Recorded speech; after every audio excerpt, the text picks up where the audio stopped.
So we were looking at the veto for this series as it came up on screen. Labs, brilliant map to start on. Sky, great map to go to because both teams love those two maps. And then Bank is this sort of low pref like clash between the two of them. They've also played an awful lot. I'm in love with this. Probably also because we both really like Labs as a map. We also both really like Sky. Good first start to this one, and then Bank to close things out if required. First things first, though, Labs to w7m kicking things off on the defense. Yeah, I think this is going to be a really good one. I am looking forward to it. w7m versus Wildcard. As you say, Wildcard has been picked up on the desk. This is their moment where they've got to come out now and really show that they can do the business against those top teams. Played Secret. They're the only ones that are still in the tournament that Wildcard have played, and that is the one loss that they took. So now is the moment. w7m, of course, just struggling to get past the post against Falcons yesterday. And they have got another opportunity right in front of them. Bans come through, Hibana and Ace. Pretty understandable, pretty standard, and the electricity goes on the other side. Yeah, I think on both fronts here too, it makes total sense. You know, the range, Hibana and the Ace, we see it all the time on this map because teams like to try and play C4 denial. And it means the other side also reads into that, knowing they've got to play likely an awful lot of Maverick. And so with the C4 denial coming in the other way, well, take away two operators that love running around with C4s, but also force you to bring a Maverick, and that could be a way through. With those taken away, it means we can see Spiker jumping on something like that Thermite instead, which is what he's running here in this first round. But we'll talk more about that when it comes around to getting IT wall opened up. For now, we're starting things out up on that top floor, Tim. w7m looking to lock in here behind the mirror, in behind the Azami. Lots and lots of defense going up for them. But I imagine Loeb is going to be a little bit of a nuisance running around on that pulse. Yeah, straight away, it's the pulse that catches my eye in this one. They're going to have to deal with Lobin, and he will be underneath. So Wildcard need to recognise that. They need to spot him out on the drones to begin with. And then I want to see a plan. I want to see positive action towards taking Lobin out, getting in there, sectioning him off, making sure that he's dealt with, or at absolute worst, forced back to site. He's actually gone, Lobin, all the way down to the basement as well. This is something that they've really got to be aware of. The information that he feeds up and down, of course, on that pulse, that's the dangerous part overall. Hasn't always got to be in the fight or ready to C4 someone. It's the fact that he gives information to the rest of his team that is the key part. But Tim, like we were saying, without that electrification on side, it should be very, very simple work to get themselves through. I say that, but look at the use of the mirror as well. Having it popped out on this wall, you can chuck impacts through it, C4s, you name it. It just gives a lot of threat to Spiker here as he tries to get this opened up. We're going to put it up nice and high where they can't easily see him. No C4 to come flying in either. This wall should be opened up, no problem at all, and onwards we go. Just going to be getting that catwalk available and up to the rooftop. It's still that early round work, really, clearing utility, forging a path. RT wall is now open. That's good progress within the first minute. It's always such a default thing to do, but we do see teams struggle with it occasionally, so making sure that that is job done. I'm still keeping a close eye on Lobin. He's all the way down in Animus in basement. I will keep you updated on Lobin, don't you worry about that. But again, something that... I'm not a Lobin fanboy, but I'm interested in what he's doing with this pulse down in the basement and whether Wildcard are able to deal with it or not. It's going to be Volps that picks up the opening kill. Takes a lot of damage on the smoke along the way. Doesn't want to lose those two toxic babe canisters that he's got left in pocket, so needs to be careful there. Dodes goes for the swing onto Catwalk, but loses out to Kansan, who's now able to take that territory. 4 versus 4. Yeah, I mean, the fact is, Tim, it's still down to a numbers advantage for Wildcard here for a second. It looked like w7m had sort of staved off the threat, but here comes Lobin, moved from that basement up to the first floor of C4 skyward. It's a 3v3. Yeah, that's really big. That's the impact that they needed Lobin to have. I was concerned he was just going to be left out in the cold, just ignored by Wildcard and not really have an impact on the round, but he has. However, it doesn't matter as Kansan comes in big with a double at the end, and it's going to be Wildcard able to secure the round. That was really good from them on the attack. They took that catwalk confidently and they were able to use it. We've seen a number of teams so far at this tournament who get that catwalk control here on top floor and then aren't really able to get any dividends from it, aren't able to use it to force the way into site, to manipulate those defenders into bad positions, but Wildcard did a great job of that. They did, and that's a good way to start things off, Tim, because it's an attacking round being won. It's probably the most important part. You know, we came into this and we were looking at the teams these two teams have played. They both played against Enterprise, for example. One came up against SSG, who are now eliminated. One came up against NIP, who also didn't have a great time here. And so we both looked at it and said, this feels like the game to prove yourself in a way. You're coming up against another team that's fighting for promotion. This is that first major challenge that I feel both are facing. Admittedly, one did play against Falcons yesterday. W7m, they got very, very handily dispatched by the European team. So I think there's a few points to prove for both sides in this series. But let's see how round two fares out. Down in the basement, Tim, which probably means we're going to see quite a bit of movement through the map itself here. Get a bit of a clear above, open up the verticals, and then start to look for an execute, typically coming in through the main breach or in through EXO out towards the east. So we've seen plenty of tank plants, which sounds really funny to say. We've seen a good few tank plants come out with a drop in towards Animus as well. So keep your eye on where they start to set up.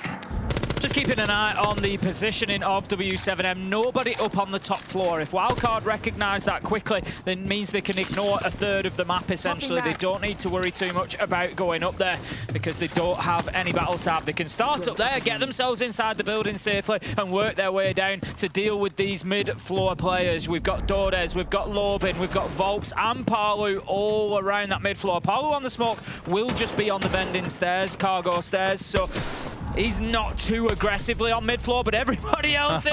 Everybody except Lobin. Beige just slapped him off the map with a beautiful one-tap. The kind of stuff you need, isn't it? Yes, it's that Goyo, and we often speak about Goyo being quite dispensable, right? Once those Vulcan canisters are down, he's a roaming gun. He can go and do whatever he likes to do, and Lobin is that kind of play, you know, historically. He's the guy who likes to get aggressive on this team. Not that others aren't capable of doing the same, but Lobin is that guy. So once those Vulcan canisters are deployed, set up inside of sight, you can go and be the free gun, but he's only got himself into trouble there. A great first handle from Wildcard. Once again, have got themselves a numbers advantage. Bay's been getting to work on making sure the flank's all sorted out with a Nomad, but it doesn't mean w7m aren't going to try and contest them, Tim, and they've managed to get it down into Dash. Probably recoverable at this point, but don't think they're quite expected to get a shotgun pump through the floor. Dordes does manage to pick one up with the Nitro, but again, this is something Wildcard have done really well so far, Des. Every time a kill comes in, they've got one of their own. They've got a response. We're going to see Dash downed. He's going to be picked up, so that's going to leave them now 4 versus 3. Parlu has been forced back into sight. We normally see him holding on to those cargo stairs with life and limb, but that is not going to be the case this time. Wildcard have forced the defenders to shift. That's something I always like to see from an attacking side, that disruption. Don't allow players to keep playing in those spots that they want to. Beautiful from Kansan. Steps around, obviously has the intel. Takes down Dordes, 4 versus 2. Wildcard look great these first 2 rounds. I mean, Kansan especially, Tim, he's 5-0. He's absolutely flying. More kills just to his name in the entirety of w7m. And the rest of his team at the same time is looking good. Parlu steps out, though. Classic on the smoke, brings down Bay. It's a 3 versus 2, and yes, Dash may be dangerously low, but he's still got a shield in front of his face, and there is very little that w7m can do except toss one of those impacts at him. Deployed, surface secured. Parlu's just going to be holding on this cargo door, just looking to get aggressive. Nearly picks up the man who drops the hatch, but he's going to have to flip back to the shot, eh? That's a big kill from Dots, manages to take down the shield. Here comes Parlu, there's one, cannot find 2, but he's got Dots backing him up. And w7m are going to grab round 2. They locked down the basement. Wildcard had a great round, but they just couldn't convert the gains that they made into pressure on site. And that is what paid for them in the end. There's also a bit of aggression coming out from w7m. I mean, Parlu stepping out mid-round to get the kill that he did. The blast through the floor to down Dash in the first place. All the right kind of moves they were looking for. We've seen a lot of teams over the last couple of days, almost a beautiful shot, by the way, over the last couple of days be quite scared. And we've even heard coaches step in with tack timeouts after round 3 saying, guys, you're sitting back, you're giving them the map, you're not being willing to challenge here. You've got to take the fight to them as the defenders, and that is what w7m have showed during round 2, and have now got themselves on the board. 1 apiece, and we're going towards Kitchen as our 3rd choice site. Spicy, because we've mainly seen going towards Control, out towards the west instead. I love this site because it always gets a little bit scrappy, I feel, Tim. There's always a little bit of focus around Kitchen window for a plant up on the side counter, but you often get pressure coming in from main door, you get Control inside of IT. There's all kinds of madness that kicks off, so I'm really looking forward to seeing how the approach comes on through. Lobin on his 3rd operator of the game so far, goes on the Scopos to go for a good run around the map, Tim. I spoke about Kitchen briefly the other day when we saw Night Haven Labs and how there's quite a safe space for defenders actually inside of the Kitchen itself. There's so much verticality on, I'd say, 70% of this site. All the way up to that counter that you can see in the middle of the Kitchen, you can get vertical angles onto. Thank you very much. So everything up to that counter that you can see, you can get a vertical angle. Playing in behind that, you've got the threat of the window, but so long as you keep yourself away from that angle, that challenge, or if the attackers don't put anybody on the window, you can play defensively in there pretty safely, and you get angles onto the breach from reception, you get angles onto the main door into the corridor, you can swing around and play towards the left side of site. Can be really powerful, so I want to see Wildcard with a little bit of pressure on that window later in the round. It doesn't have to be now, but it is a position that you cannot dislodge vertically like you can with everywhere else in this site. Absolutely. Well, Lobin, as we mentioned, is off being a little bit troublesome on this top floor.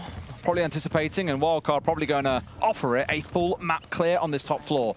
For a second, almost exposing himself as Bay's being so patient. They've got this whiff of him. They know that he's in the area.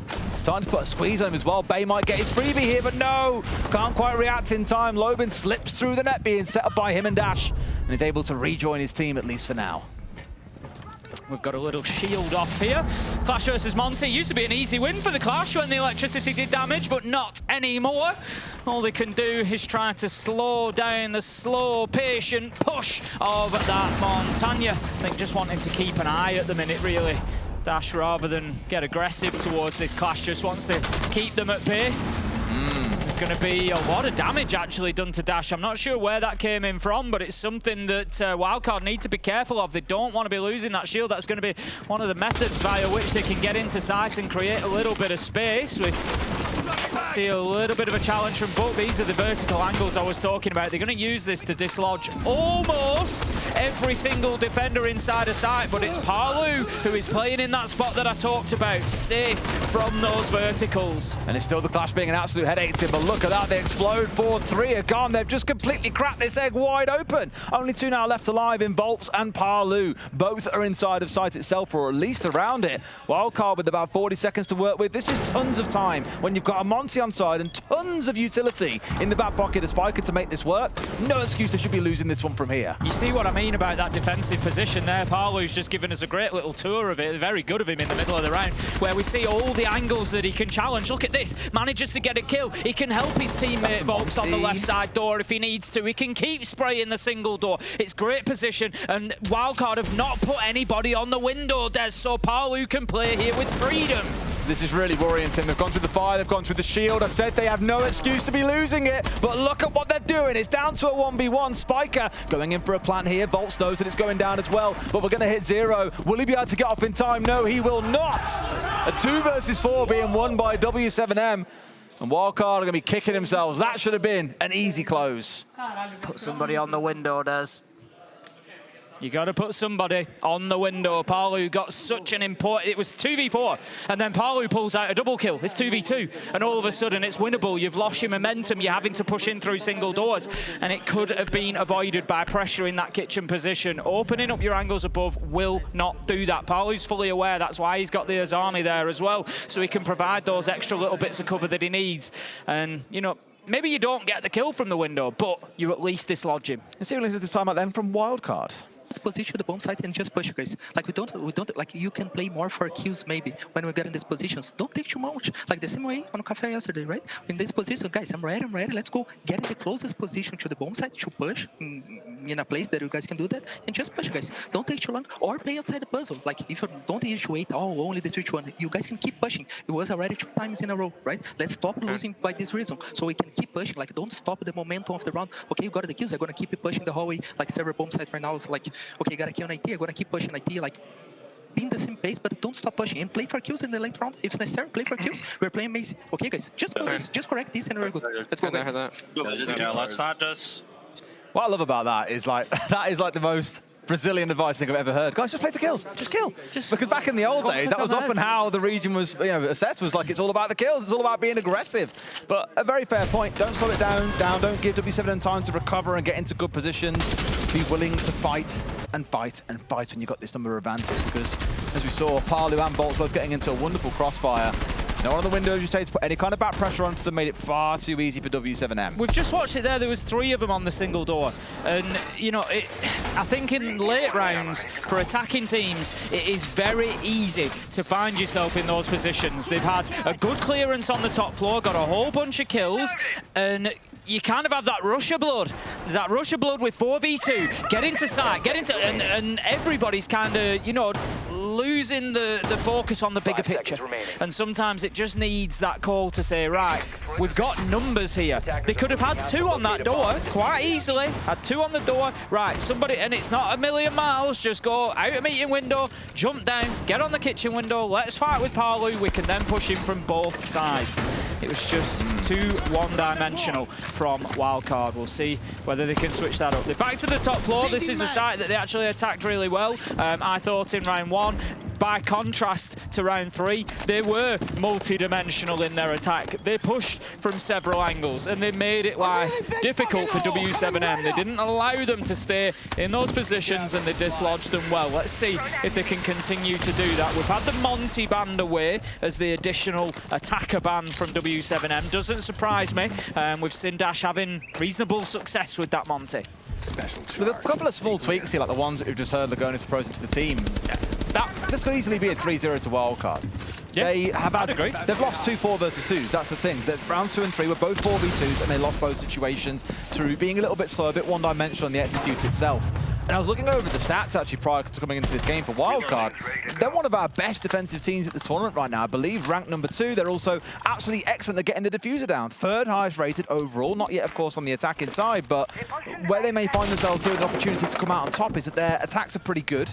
And w7m's defenses are frankly awful. They're like the 2nd lowest overall at the competition. This is where Wildcard should be getting rounds on the board. And so being course correct, just those 2 little things that we were speaking about earlier, is going to be in a good half for them, but they've got to play this a little bit better. Dash with the Candela coming out over the top, ready to eat it in towards side here. Start a push on forward, shotgun at the ready. Also got, of course, Baby Shark on the butt below, but he's taken down by Volps, who don't care for your Candelas and your shotguns. He's out there getting himself a kill back to make it a 4v4. I like that teamwork from Wildcard. You could have looked at that and thought, they're sending Candelas in here for nothing. They're not pushing into sight, they're not gaining anything. But they were working with the book from below, and it shows that, you know, that team support, that team play doesn't always have to be one-dimensional. They were hitting it on multiple levels. Here goes the Ying now, trying to push it. Free kill onto the Clash, but runs out of time to get the 2nd. Lobin takes down Dash. Bay manages to find the trade, though. Something else that Wildcard have continued to do well. Kansan picks up Volps, 2v1. They just need to slow down. They've got time, Des. They don't need to run headlong into a problem here, Wildcard. They haven't got the diffuser, Tim, so it's a good time as any to say play for kills, boys. As long as you know where he is and you've heard where the shots are coming from, they are going to know. But this time around, they've got a great little crossfire at the ready. Bay steps across, though, just about catches him in time. Much better from Wildcard. They went really aggressive in the mid-round there, Tim. They shut them down. You might look at that Ying play and go, wow, that's high risk, but it paid off. Yeah, it did. Clearing out that Clash was really important. That was the one thing really holding them back. But also, like I said, the trades throughout the round, so important. Every time somebody on Wildcard dropped, there was 1 or 2 kills in response. Great effort from them. Digging deep after a couple of difficult rounds where they've maybe cost themselves 1 or 2. They get back in and they grab that top floor. We see the push here coming in from the Ying. I think just ran out of time maybe from those blinding effects. Lobin able to turn around and get that kill, but it didn't matter ultimately. This was really good. You know, I shouted it at the time, you've got 35 seconds, your 2v1, slow down. Like, you don't have to go rushing headlong. That's when we see that missed timing. That's when we see people offering that 1v1, and they lose it out. But no, they didn't. They backed off a little bit. They started thinking about putting the diffuser down. Let's bait them into a play. Let's use those seconds that we've got, but also they were ready for that timed challenge at the same moment. Great stuff from Wildcard. 2-2. All right, back down to that base up we go, Tim. Last time round, again, it came down to a 4 versus 2. Wildcard were large and in charge, but Palu had one of those magic moments that we know that he is more than capable of. This is where the test is going to really come in from that tack timeout and see if the boys can figure out to play out a man advantage, assuming, of course, they even get towards playing a man advantage. Because w7m, let's not forget, also had the chance to have a chat here about how much space they're giving to Wildcard, about how many rounds they were going behind in. Can't rely on clutches to carry you through every single time, so we'll see what they do a bit differently. Palu's up on the top floor here. He's going to be the only one that is all the way up there. So definitely one to watch. Again, we've seen him have some reasonable impact so far in the game. It's something that Wildcard need to make sure that they find him, because there was nobody up on this top floor last time that they attacked onto basements. They need to be aware of that, need that drone in to be working well, working in unison with each other. I think they are going to be going in and clearing it out. It looks like the Boogie drone is just waiting for a little comm to come in from his teammate. I think just make sure the area is clear, and then they'll bust open that IT wall. I think they want to try and punish and catch the three that are sat around first floor right now. There's only a couple actually down on site. Everyone else is playing upstairs, and Paolo, as you can see, is right upstairs, Tim. He's basically next door to them at this point. But if they can get in nice and quick here and kind of hit them before they can get back towards site, that'll be a couple of players being picked off. For now, it's a lot of noise, though. It's sucking in Paolo's attention. But I don't think Wildcard are 100% clear that he's up here. No, and that's a big problem. That's going to be a big, big problem if Paolo manages to stay out on the flank. But then comes the question of time. You know, Paolo has to time it right. He has to spring the trap at the correct moment. We're going to see Volps taken down, and this is what happens. If Wildcard can kind of grind away at those defenders, they could find themselves in a problem. Lobin's actually got himself up to the top floor as well. Doesn't matter. Baby Shark says, I'm not bothering coming up there to find you. I'm just going to take you out through the floor. 4 versus 3. As Dordes manages to level it up with a late trade onto Baby Shark. 3 versus 3. We've now got only Paolo still up on that top floor. The other 2 members of w7m are inside a site, but Paolo better get moving. As I said, if you time it wrong, you end up out in the cold, and that's exactly what's happened. Well, now they know where he is as well. Like, the problem is they kind of cut off the midline, right? The players on the first floor are the ones that died, and Paolo was a bit like, I don't know what's going on the first floor anymore. I can't just run down the stairs or I'll die to it. So Hero slowly moved his way down, but he's got Dash up in front of his face. Diffuser is going down. Wildcard have really tightened things up these last couple of rounds, Tim. They're looking far better since that tag timeout. Yes, definitely. I think Dash is going to close this out on the blitz almost certainly. There we go. Yeah, and Paolo, he fell foul of, we see it so often from teams, and I said, once you're playing far away from site, absolutely fine, but you've got to make sure that you have that impact. You've got to make sure that you move at the right time, and Siege is a fast game. It's not even down to, you know, yourself. It's not necessarily that Paolo did anything wrong, but the game just moves quickly, and all of a sudden he's the only one left, and he's 2 floors away. Big problem. Yeah, again, it's good from Wildcard. Although they didn't do it as fast as I thought once they opened up IT, they'd be going in straight away and trying to catch out. I want to say it was Lobin that was hanging around inside the storage. They left it that little bit longer, but through a bit of patience, managed to get rid of both Volps and Lobin, leaving Paolo isolated. And then I love the call that they don't make us saying, okay, then where's this other roamer? Let's go and hunt them down. No, leave him up there, because he's now worried. He's got to be so careful on his approach back towards site that we can have a 4 versus 2 on site, no problem. They push in, they get the advantage, take everybody out and leave Paolo then trying to scraggle for a way back towards site. Again, really impressive stuff from Wildcard these last couple of rounds. You can see that they enjoy this map just as much as w7m do. 10 seconds remaining. Okay, heavy presence up on that top floor. Let's see if Wildcard learn the lesson from last time around. Attackers are moving out to locate a bomb and defuse it. And continue to split up, to divide and conquer, to use the time and use everything available to them. They haven't brought the Ying along this time, but they do have Kansan on the Blackbeard. They've got Dash on the Grim, so they're going to be the 2 operators that you're looking to create space. Rather than the Buck, Baby Shark's going to be on the Deimos, but I think it will be a similar process. Get in underneath, use those tracks, and just try to dislodge particularly those pillar players. But it depends where they're looking at, Wildcard. I'm yet waiting and watching to see exactly where they're shaping up at. Are they going to go for the connector side push? They've opened the connector wall now. They're moving on to the IT wall, but are they going to put any bodies there? If they do, then yep, you want your Deimos moving that pillar player away. If you're looking for Catwalk, then he's going to have other jobs. Well, you always need these 2 walls opened up, so you'll typically see a Thermite, especially when there's nothing really to contest you to get these 2 walls opened up. Because as we've seen, teams fail over the last couple of days sometimes, haven't bothered with connector until super late in the round, faced up against something like a Clash or some other kind of denial, and just find themselves running out of time. The players that are playing inside of IT and in Catwalk can't get enough done. Now, this is so cheeky. Oh, sees the head, but they're not quite able to find his man. But it's a little reminder to w7m that IT is now closed off. No one is allowed in. Instead, we're going to have Bay just looking to maybe get aggressive onto Catwalk door. Needs to be careful because there's several players there. Lobin is actually lurking around underneath in Warehouse again. He's coming back for the challenge, free. But Bay is ready for him. However, There's a trade there. Volps goes down. Kansan picks up Dodez. And it's going to find ourselves very quickly in a heartbeat 3 versus 3. Palu stands up well to Spiker. As we can see, Wildcard are getting aggressive into sight here.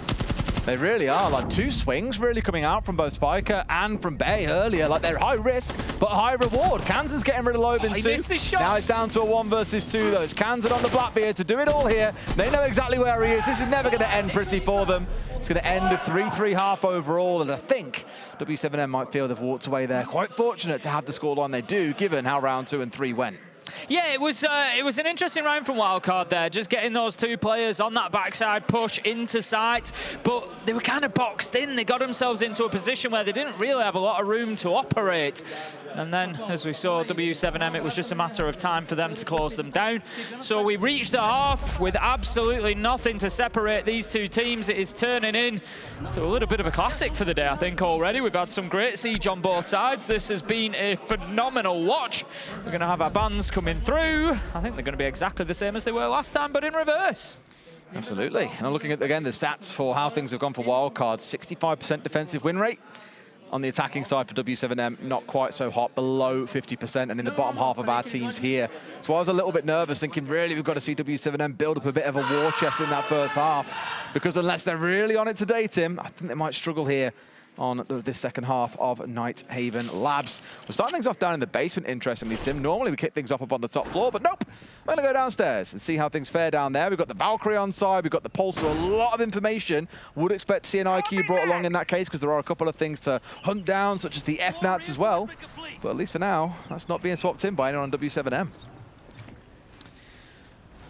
Going to bring the Monty along. That is the one switch that they do make. I'm with you that IQ or Brava would be a fantastic switch out at this point. You know, you've got Lobin on an Ash.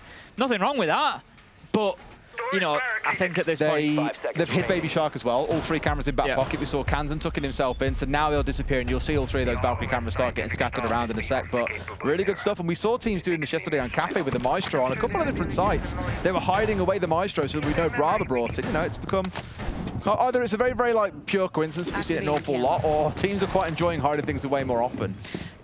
You know, even if it just comes down to dealing with the Pulse, IQ great at doing that job, because the range of her scanner is far superior to the range of Pulse's scanner, so she will see him long before he sees any heartbeat from her. But I think time will tell whether that becomes a problem or not. If w7m struggle to deal with the level of intel that Wildcard have got, start getting hit by nitros, for example, start getting pre-fired around corners, that's going to tell you everything you need to know that they haven't brought enough along to deal with those electronics. So the time being, they're trying to get themselves inside of the building. There's only Dots so far that has pushed in with the Monty. He's taken a bunch of damage along the way, so w7m need to be cautious here. They don't want to be losing that opening kill. Got to be careful here as well, because Baby Shark's still feeling cheeky. Might get away. I thought he might get a bit of a freebie. That's the back. Ooh!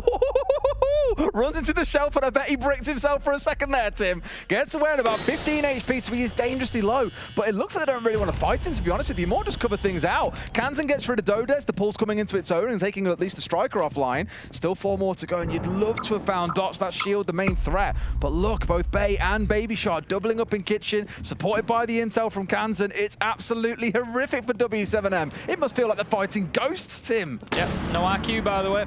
They didn't know. They just didn't see the Pulse or the Valk. It's a bit of an, oh, damn it. Now they've found out, but the plant is going down. Managed to deal it and say, you know what, forget about the Romans. Let's go direct towards site. And it is going to work. This is horrible now, Tim, because it's on main breach. You've got a Monty inside to feed info, and Lobin, absolute demon in his best moments, who could yet hold on for his team. Yeah, Wildcard have played 90% of this round fantastically, and then they've let the diffuser go down in a 2v5 in a position that it can possibly be held. That is a big kill, though. Kansan manages to swing around the corner and get Dots. It's up to Lobin. This is going to be real hard for him to hold on to.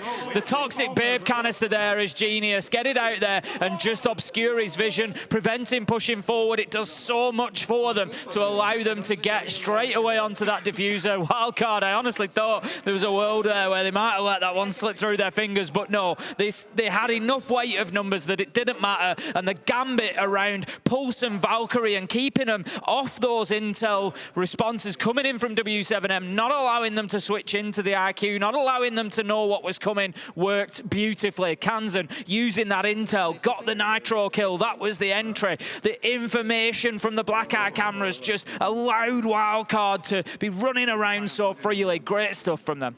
And Kansan especially, I've got to give him a nod because he hasn't been having the best tournament so far. I think no one... If we've just got a short tech pause here, we will get you back in just as quickly as we can. But what a game that we've got at the moment. W7m Wildcard, it's currently 4-3 to Wildcard. If you're just joining us, we've just gone past the switch of sides. Wildcard take their first defense down in basement, actually, and make a big play with the Pulse and the Valkyrie coming in, keeping them off the radar through the prep phase. W7m did not respond to what the lineup of the defenders was, and they were punished for it. They were. They were. And again, I'm kind of worrying as we go through this half that W7m won't quite have the... I can't really place it. Like, I want to say explosiveness, because we saw a lot of that from Wildcard in the first half, constantly in man advantage situations.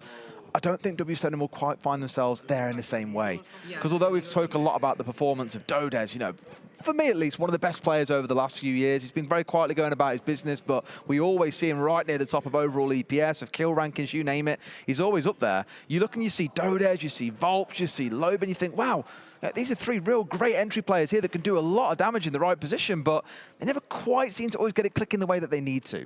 Or haven't yet so far at this competition anyway. Maybe this is the moment, Des. Maybe this is their time. I hope so. Someone's got to stop Kansan. Yeah, like you say, it's a roster that you look at and you think, you know, there's a huge ceiling there for them. They just kind of struggle to maybe reach it and to deliver in the ways that they might want to. And this could be a tough blow for them today. You know, I'm not getting carried away. There's a lot of siege yet to play in this one. It's a best of three. We're on Wildcard's map choice.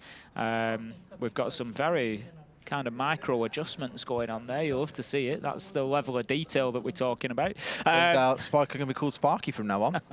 But yeah, well, W7M really doesn't look very impressed by it, does he? No, he looks quite like, bro, come on, I want to play the game, come on. But yeah, W7M, if they take a loss here overall to Wildcard, that's 2 opportunities for qualification that have slipped through their fingers. And it starts getting into that realm of, is this now a mental block? Is it going to become a mental block? You know, are you going to start having problems actually getting it over the line?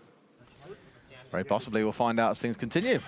Issue resolved. Spiker is back in and locked in, and we will be good to go in just a second.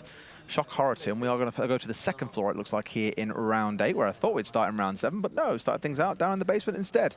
So different tack needed entirely, I imagine, by the looks of it, because you'd see things like, well, in fact, it's got a tactical timeout to come in, so let's have a listen. Never mind, it's been cancelled.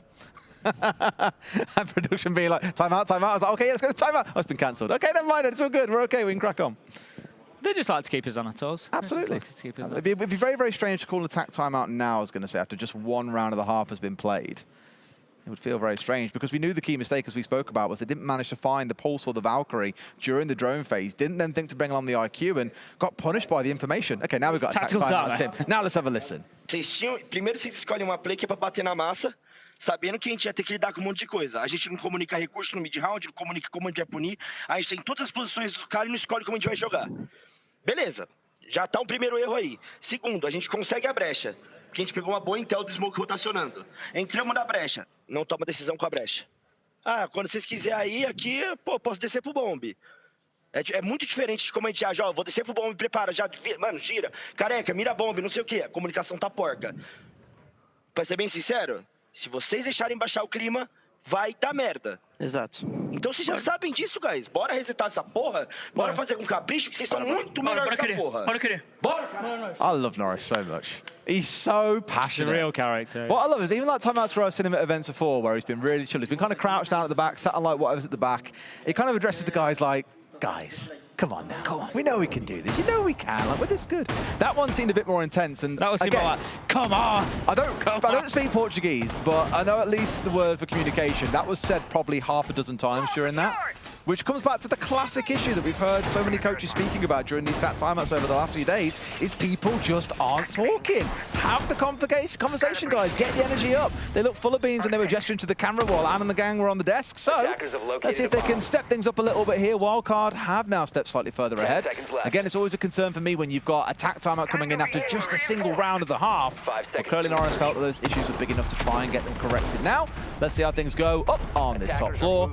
And thankfully, I think for w7m team, there is no pulse to deal with. However, there is a Valkyrie and there is no IQ. A little bit of confirmation for you from Maria, Des.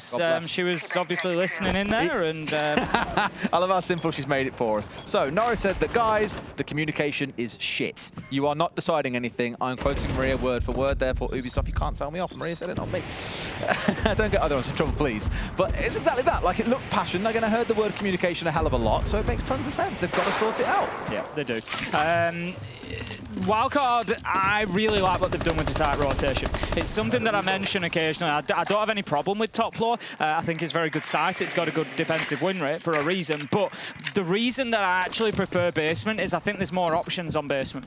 I think you can get a roam game. You can get into the mid floor, get onto the top floor. You can really stretch and create more problems. Whereas when you're up on this top floor defensively, you're on the top floor. How about that, babe? Just absolutely ripping dots off the rappel. And look who we got. I know, beautiful stuff. Taking down the Maverick.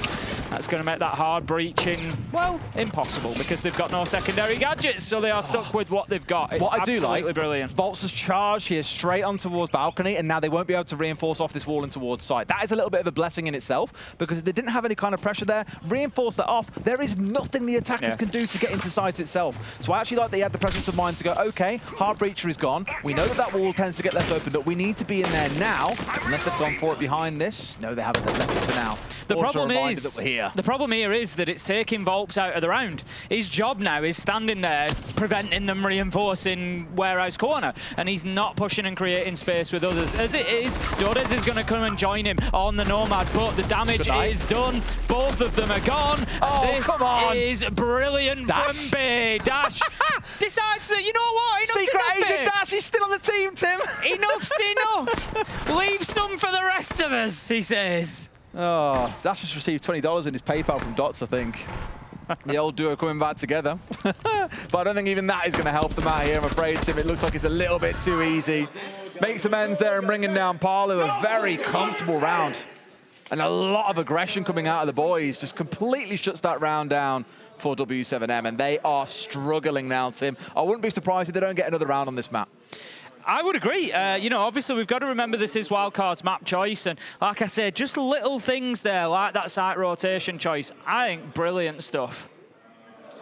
We've got a tiny pause here, by the way. Yeah, I think we've just got but yeah, it just shows to me why Wildcard have come here. You know, like I say, personally, I prefer basement as the starting site. Get out there, cause some problems, and then go up to the top floor where you are a bit more sort of boxed in and limited. But it didn't matter. They were ready to fight out of that box. Bay having a great round, but as soon as you don't get to pick your entries a lot of the time, but if you get the Maverick and he's the only breaching option, you know, what a start. It's a dream pick to get, really. 100%, like, you know, the kind of aggression you don't always see all that often anymore as well. Typically, teams wait for the C4 on towards the wall as a Maverick gets to work on it. But in this case, no need. Just pop your head out the doorway, take out the key man on the other side. Beautiful stuff. Now I'm going to go down to storage and control, Tim, which is the site I thought we would see earlier on, rather than going out towards kitchen. I'm going to follow a pretty standard rotation for Wildcard. This should really be the round that you would look at and say w7m should be able to win. But my main worry is, even if they win this round, there's still two more they've got to find somewhere, and they have been crushed on the two primary sites. It's barely been close. And that is why I'm a little bit nervous for them, and why, truthfully, I don't think we're going to see them getting a single round throughout the rest of this game. They need somebody to step up, is the reality. They need a big round from somebody. We always say you can't rely on hero players, but sometimes you need them. And right now, w7m certainly do need a hero to come and rescue them, because it is going wrong. The wheels are coming off. This time Wildcard are going to be defending storage rather than w7m, who chose their tertiary site over in kitchen. We're going to see a more standard approach here, and we're going to have Spiker on the pulse. I'm interested to see whether he plays above or below. He's just opened up the hatch, so I would guess he's probably going to drop down into basement. So the reason that we say that is this position, the plant spot in behind the pillar can be defended from above, it can be defended from below. IT is really easy to take control of and clear out. Well, Spiker underneath.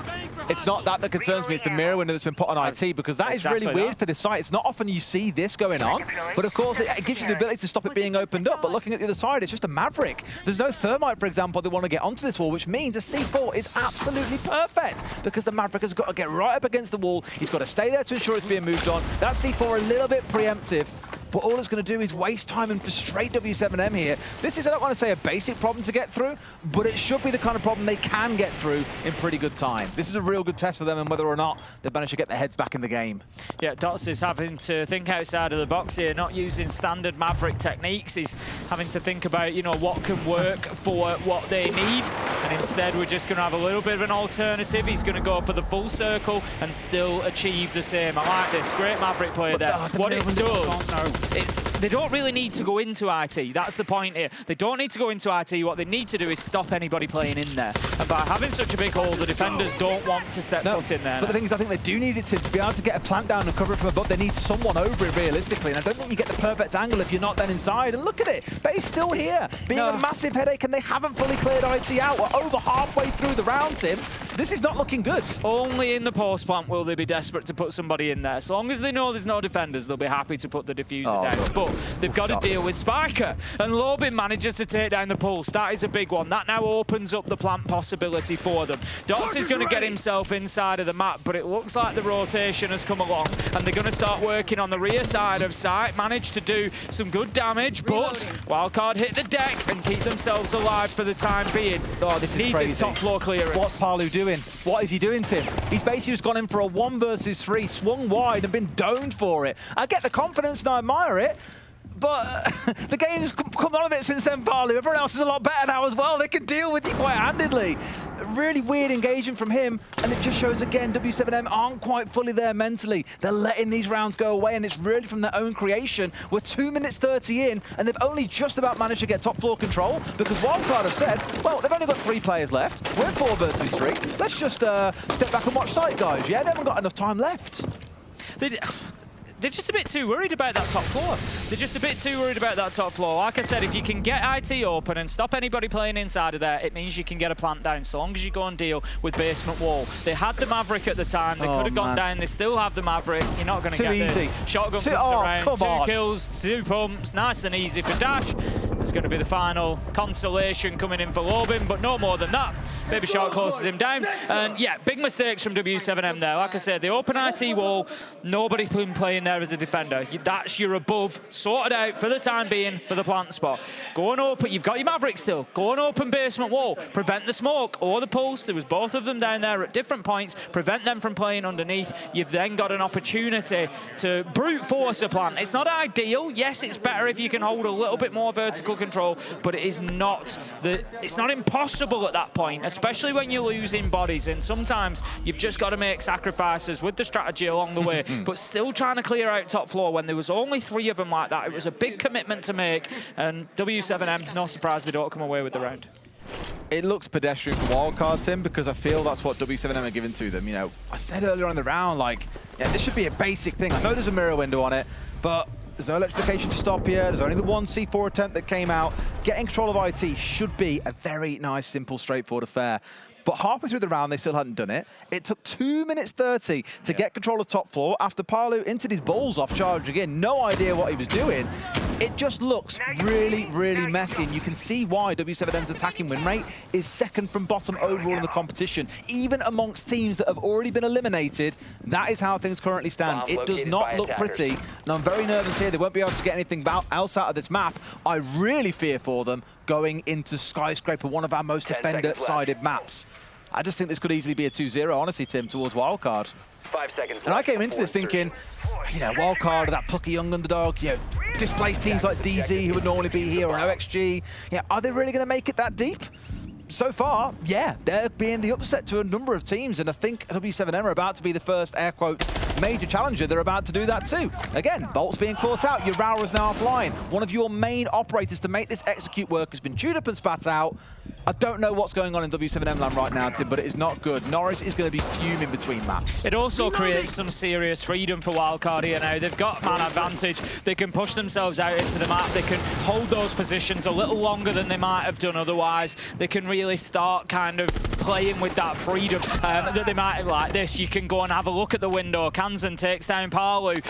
You don't do that necessarily in a 4v4. You don't want to give yourself away in that challenge, but they've got the breathing space to do that. 5 versus 3, w7m, they're rattled, Des. It looks like the heads have gone. And yeah, I think we're heading for map 2 very quickly. Yeah, and again, Skyscraper, I feel very nervous for them on because of their attacking record and Wildcard's defensive one being as strong as it is. Either way, let's see if we can turn it around in this 3 versus 5, but I'm not optimistic. Tim already taking shots from down below. Dot's doing his best, and sure enough, gets rid of Kansan, who I believe had a C4 going skywards then, but didn't have time to pull the trigger before he was finished off by the pistol. 3 versus 4, and also, frankly, Tim, bringing an IQ now feels a little bit late. A little bit redundant at this point. The damage is done. You know, just kind of closing the barn door after the horse has bolted. Look, we're going to find now that most people have headed back.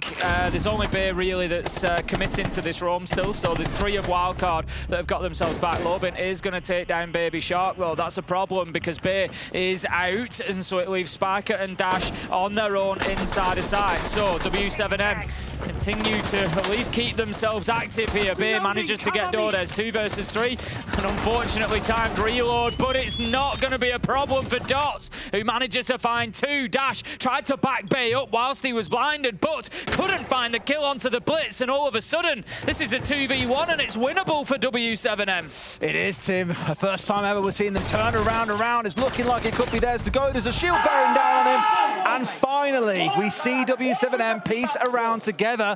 Can't help but feel that's a bit of a Wildcard giveaway. A 5v3, you should not be losing those kind of rounds. We spoke about this back in the first half when Wildcard did this for a couple of rounds in a row that let w7m start to build a bit of a war chest on that defensive half. However, still 2 more rounds they've got to find, Tim, and we've still got to do that rotate back through 2 other sites before we can say that w7m have taken us to overtime.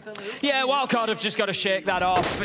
No, they shouldn't really be losing that round, but it was a great round from Dots. He's managed to get a triple K on the blitz, and that's really elevated w7m, and it's thrown them back into the round. So, you know, it was good stuff from him in order to do that. But Wildcard, they wanted to commit to that roam. They'd got the 5v4. Kansan took the risk on the window, got Palu, 5v3, brilliant. You kind of think at that point, maybe dip back to site.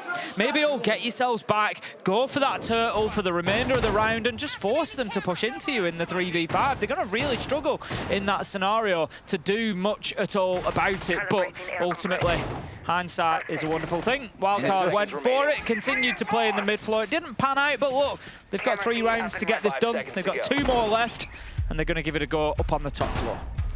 So hindsight is 2020, Tim. I like your vision without your glasses. So fun story for you, everyone. Tim left his really glasses fun. in the house. See, Tim normally is the kind of guy, you don't like being on camera without your glasses on, do you? Not particularly. So for the rest of the day, I want you to look really Not the rest of the day, it's the rest of the tournament. That's true. I'm cooked. The rest of the week, just take a good long look at Tim's face without glasses, because it'll probably be the only time you get to see it. I'm cooked. Poor sod. You are trying to get them back, but I just don't think I think they're long gone by this point. They're already up on Facebook Marketplace. I bought them for a £5. They probably are. I'm turn up wearing them tomorrow. Ace of Pyrites glasses for sale. Would you know they're yours? Have you got like Ace of Pyrite engraved in them or something? No, I do not. You're not that vain. No, I'm really not. If you turn up with I'll rip the piss out if you ever did that, just so you know. Well, I'm going to have to get some replacement glasses. Maybe I'll get them engraved. Oh, my, oh, my.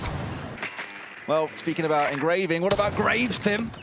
This is where the series can be going if it carries on. Keep on speaking about that Skyscraper map because I am nervous for it.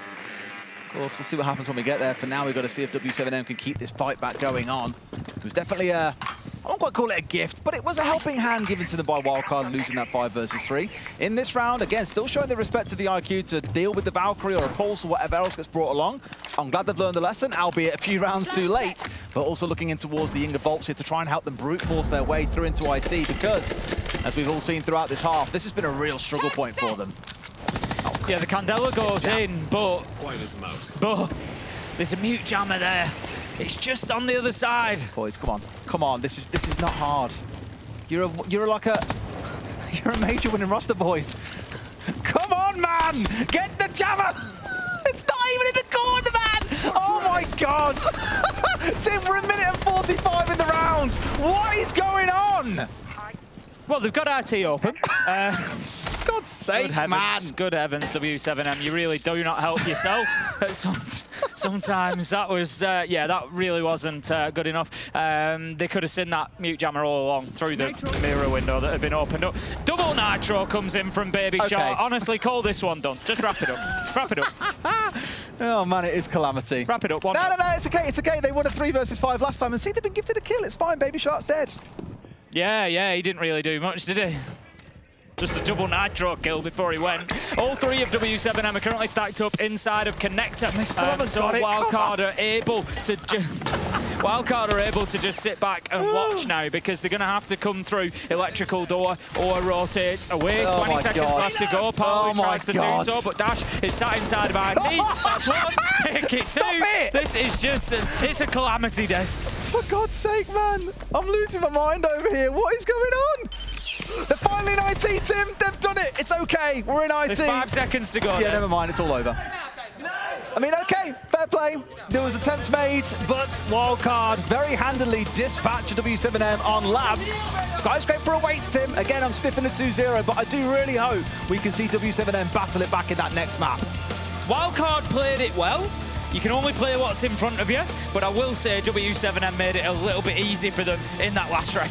Just a little bit, Tim, just a little bit. Well, they need a break. I definitely need a breather. So let's go to a break. When we come back, well, map 2 will await. See you in a few.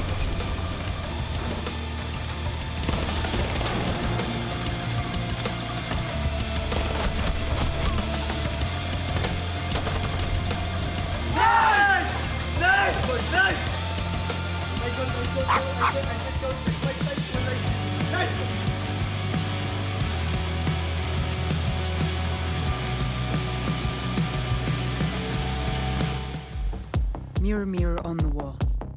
Who's about to kick some serious ass? Remember, I'll be watching.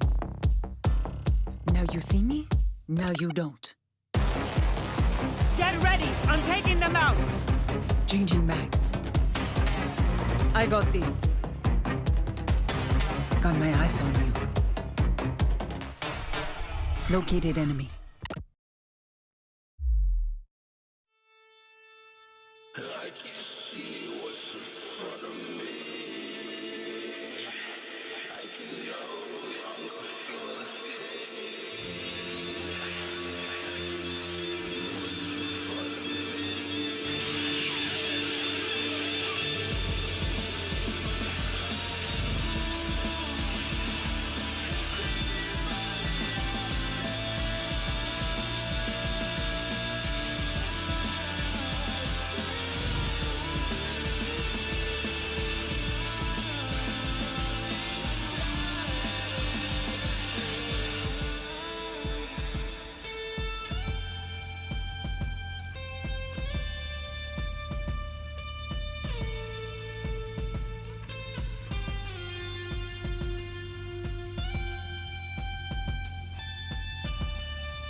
What a start for Wildcard in this series. A good performance on the map 1. And it all comes down to the two different ways that these two teams were taking this matchup. Now, talking about Wildcard in particular and the things they did right, some of their executes are looking so good. Yeah, absolutely. I mean, we have to look at round 4. They were really pushing that envelope and understanding the win condition and how they can bring that round into their favor. When it was looking slow, it was looking grim. It was a great heads-up play from Dash, playing from Connector with using the Candelas to be able to make this play to try to go for this 2v1. But the fact of the matter is, all of them collapse together. As you can see, Dash goes for that execute. You have a player coming in from Connector, grabbing this kill, another player coming from Electrical, a player hitting from the back in Aqua, and then they just collapse onto the site, going for this 2v1, and they execute it flawlessly. And again, it really shows that Wildcard has a very, very good understanding of how they wanted to approach this w7m on their attacking half. There was such a stark difference between the attacks from Wildcard that are controlled, that are together, that are always coordinated, whether it is the utility usage on execute, whether it is that 2v1 that instantly flows, yes, that team play is there, that chemistry is there. When we switched to attack for w7m, that was non-existent. No game plan, everyone isolated, no trades. I think we saw the biggest difference here. And I think for me, it's also on Wildcard, Bay playing well, and yes, Kanzen. Kanzen stepping up as well, the old guard. And we could see that as well. If we look at his performance so far during this, it started with him 5-0 in the first 2 rounds, a triple kill and a double kill in the first 2 rounds. It's him getting the entries, it's him being here as a lurk and looking for the flank. It's him punishing the movement of w7m. Very impressive start for him alongside Bay. I think looking at this EPS of 151, most importantly for me, it's the survival. Only 4 deaths across the entirety of that map. And I think it's important to acknowledge we haven't been able to highlight Kanzen like we were back in stage 1 of the NAL. He's definitely tapered off, but the fact we're seeing him come alive here in the Munich Major in a match like this with the upper bracket finals on the line here, this is what we need from Wildcard, and this is definitely what we need out of Kanzen. Yes, of course. When we're looking at this from Wildcard, it's all great stuff, smiles on their faces. But in the contrary, though, on the sides of w7m, there was a very heated argument, it seemed like, going on just beside us when they were taking that break in the map here. And also talking about the timeout that was being taken from w7m in this game. Of course, Maria being able to translate everything for us, but that was looking a pretty spicy as well, I guess. Yeah, Maria fortunately started translating for us what was going on and what was being said. It's exactly the weakness that we spotted together. It was Norris saying there is no communication right now. There is no communication. There is no game plan. It seems that you guys are not listening to each other. There's no problem solving. And looking at this, it feels like the rest of w7m is surrounding Volps, the IGL, because he's the one responsible for those calls, and that's not coming right now. They're all trying to figure out situations in the game where they're facing problems, and no one is taking the lead to problem solve. And that's the biggest issue. If you look at this here, you can see that Norris is trying to bring the team together around this, and Volps is trying to find a solution, and they're all singling him out where it's his responsibility. He needs to come up with a solution right now. And that is not coming. Yeah, his players need him to step up. Oh, and absolutely. That's the big story here. I mean, we've been in these situations as players. If your IGL is not coming alive, not doing their part, not setting everyone up, getting all the ducks in a row to be able to go for an execute, to be able to look like the better team. And again, what we saw on their attacking half, they were getting picked off left and right. They couldn't even get their foot in the door. They couldn't even go for a single trade. I would argue that Wildcard wasn't even doing anything impressive. They were just playing a standard default hold that w7m just couldn't manage to crack. And if I'm not wrong, if we look at the maps, these guys are going to have to start attack on Skyscraper. I mean, if there is one map where you need your IGL to step up and somehow crack some of the best attacks there is in the game, that is on that map. They're on the back to the wall right now. Yeah. It's going to be a tough one. And it matches with the photos and the video that we're seeing from them, right? They look defeated. Something needs to happen on the side of w7m. Luckily, it is a qualification game, right? There is a second chance. Should you lose the Series 0-2, but you do not want to lose it 0-2 to Wildcard here. Wildcard the brink of making it to playoffs. We'll see if they can do it, though. Skyscraper is our next map. Looking pretty tough so far, Ran, is the only way that I can summarize this one. Skyscraper, as you say, w7m start on the attacking side. They're one of our weaker attacking teams at the tournament. Wildcard, our second best defending tournament, Tim. On a map that is our most defender leaning, I can only start to give you an idea on how this first half is probably going to go down. You know the first thing that w7m should do? What's that then, Tim? Ban mute. Yeah? You think it's that simple? I reckon so. Ban mute and it's all good? Ban mute. GG. Got mute, and then they don't have to look for those jammers. Wildcard played this map yesterday, which is a little bit of consolation I think the w7m have. They've been able to go away and look. If they knew they were going to play this map, and obviously they did, they chose to take us here, then they'll have had a bit of tape recency, then go and look at what are they doing, how are they playing it, what kind of bans came away against them. And look to follow suit if they really wanted to, but it was a 7-5 game for Wildcard yesterday, so they've already got a little bit of experience on Sky here. I just really hope the w7m haven't spent that break as instead of having a little bit of a scrap and instead of focused on what needs to change coming into this map, because it wasn't, things like a bit of quiet communication that cost them. There were bare basics on labs that they were struggling to get done. It didn't feel like we were watching a top team around the world trying to attack labs. No, it didn't, and that's going to happen. That's the thing, much as they've said on the desk, this isn't about maps, this isn't about Night Haven Labs versus Skyscraper, this is just about fundamentals, this is about gameplay, this is about teamwork, this is about RGL. It was about w7m versus labs is the thing, Tim. Yeah, it's about just it's about getting the basics right. Then worry about the maps and the strategy after that. Right now, they've got to make sure that they're there for each other, that they're working as a team, that they're getting those trades, picking up some entry kills. These are the things. If you sat at home thinking, what should I be looking for here? What is going to tell me that w7m are fixing things a little bit? What's going to, help me see that? That's what we're looking for, those communication elements. So not being surprised by things, because the intel is good, because the droning's there and the communication is there, more importantly. So they don't want to be getting shot in the side, getting shot in the back, running into problems that they don't know are there. They want to be getting trades, so they are going to lose players along the way, but we want to see them getting kills and impacting on those deaths. Again, really, really important, and getting those entry kills to set themselves up for success. If we can see those three things, then we can start worrying about the strategy. We'll touch on these bans really quickly here as well, in case you are curious. I mean, you might look at... Okay. But carrying on exactly the same way as we did on Labs against him. But again, to talk about that for a second, Ace and the banner, same bans that we saw coming out of Wildcard yesterday. Plant going now, we'll talk more about them in a minute, Tim. But Dots has already been finished off. That's unfortunate. They've tried to go real fast here, and I don't blame them, Tim. It's a good way to mix things up rather than getting stuck open in walls, but it's already fallen apart. Interestingly, though, 2 deaths, no trades. Yes. And again, this is the problem. Isolated, doing things on their own. So Dot's going in for a plant. There's a little bit of cover there from window, but nowhere near sufficient. Nowhere near sufficient that if he dies, you can do something about it. So now they're in a 3v5. Diffuser's down inside a site. They've got all kinds of problems already of w7m. Honestly, they commented on it, and they just look so dejected. Like, you one map down, it wasn't even your map choice. Like, I know you played badly, but come on, guys, shake it off and get back in. What makes me feel a little bit sad for Wildcard is, as we spoke about earlier on, both of these teams have played against weaker teams in the competition, with all respect meant in that as well. Teams like NIP and Enterprise amongst them, right? SSG, who've already been eliminated. They've not had a chance to prove themselves, and I actually think Wildcard, it's the first time I've seen them at this tournament, they're really impressing me with their play style. It's got aggression in it, their attacks look brilliant back on Labs, they just look like they're really up for it this tournament. I want to see them make a deep run, but naturally the focus is going to be on a very, very heavily underperforming w7m, which is a shame for the North American outfit, and I think we're going to see them carry on playing this way into their next games. They'll obviously be promoted after this game. I can't wait to see them play in the next round already. w7m start digging their heels in and trying to make something of what so far has been a very difficult round one for them. They do manage to get some top floor control, so they can now start working above the site. They have the sledge, that's a point in their credit, but they are 2 versus 3. They need the next kill. The next kill is essential for w7m. I love this lining up, both of them on the hatch, ready to go for a challenge, and there's the man, but no! That's good. That's classic Siege timing. Half a second prior, he looks away. Half a second later, he's dead.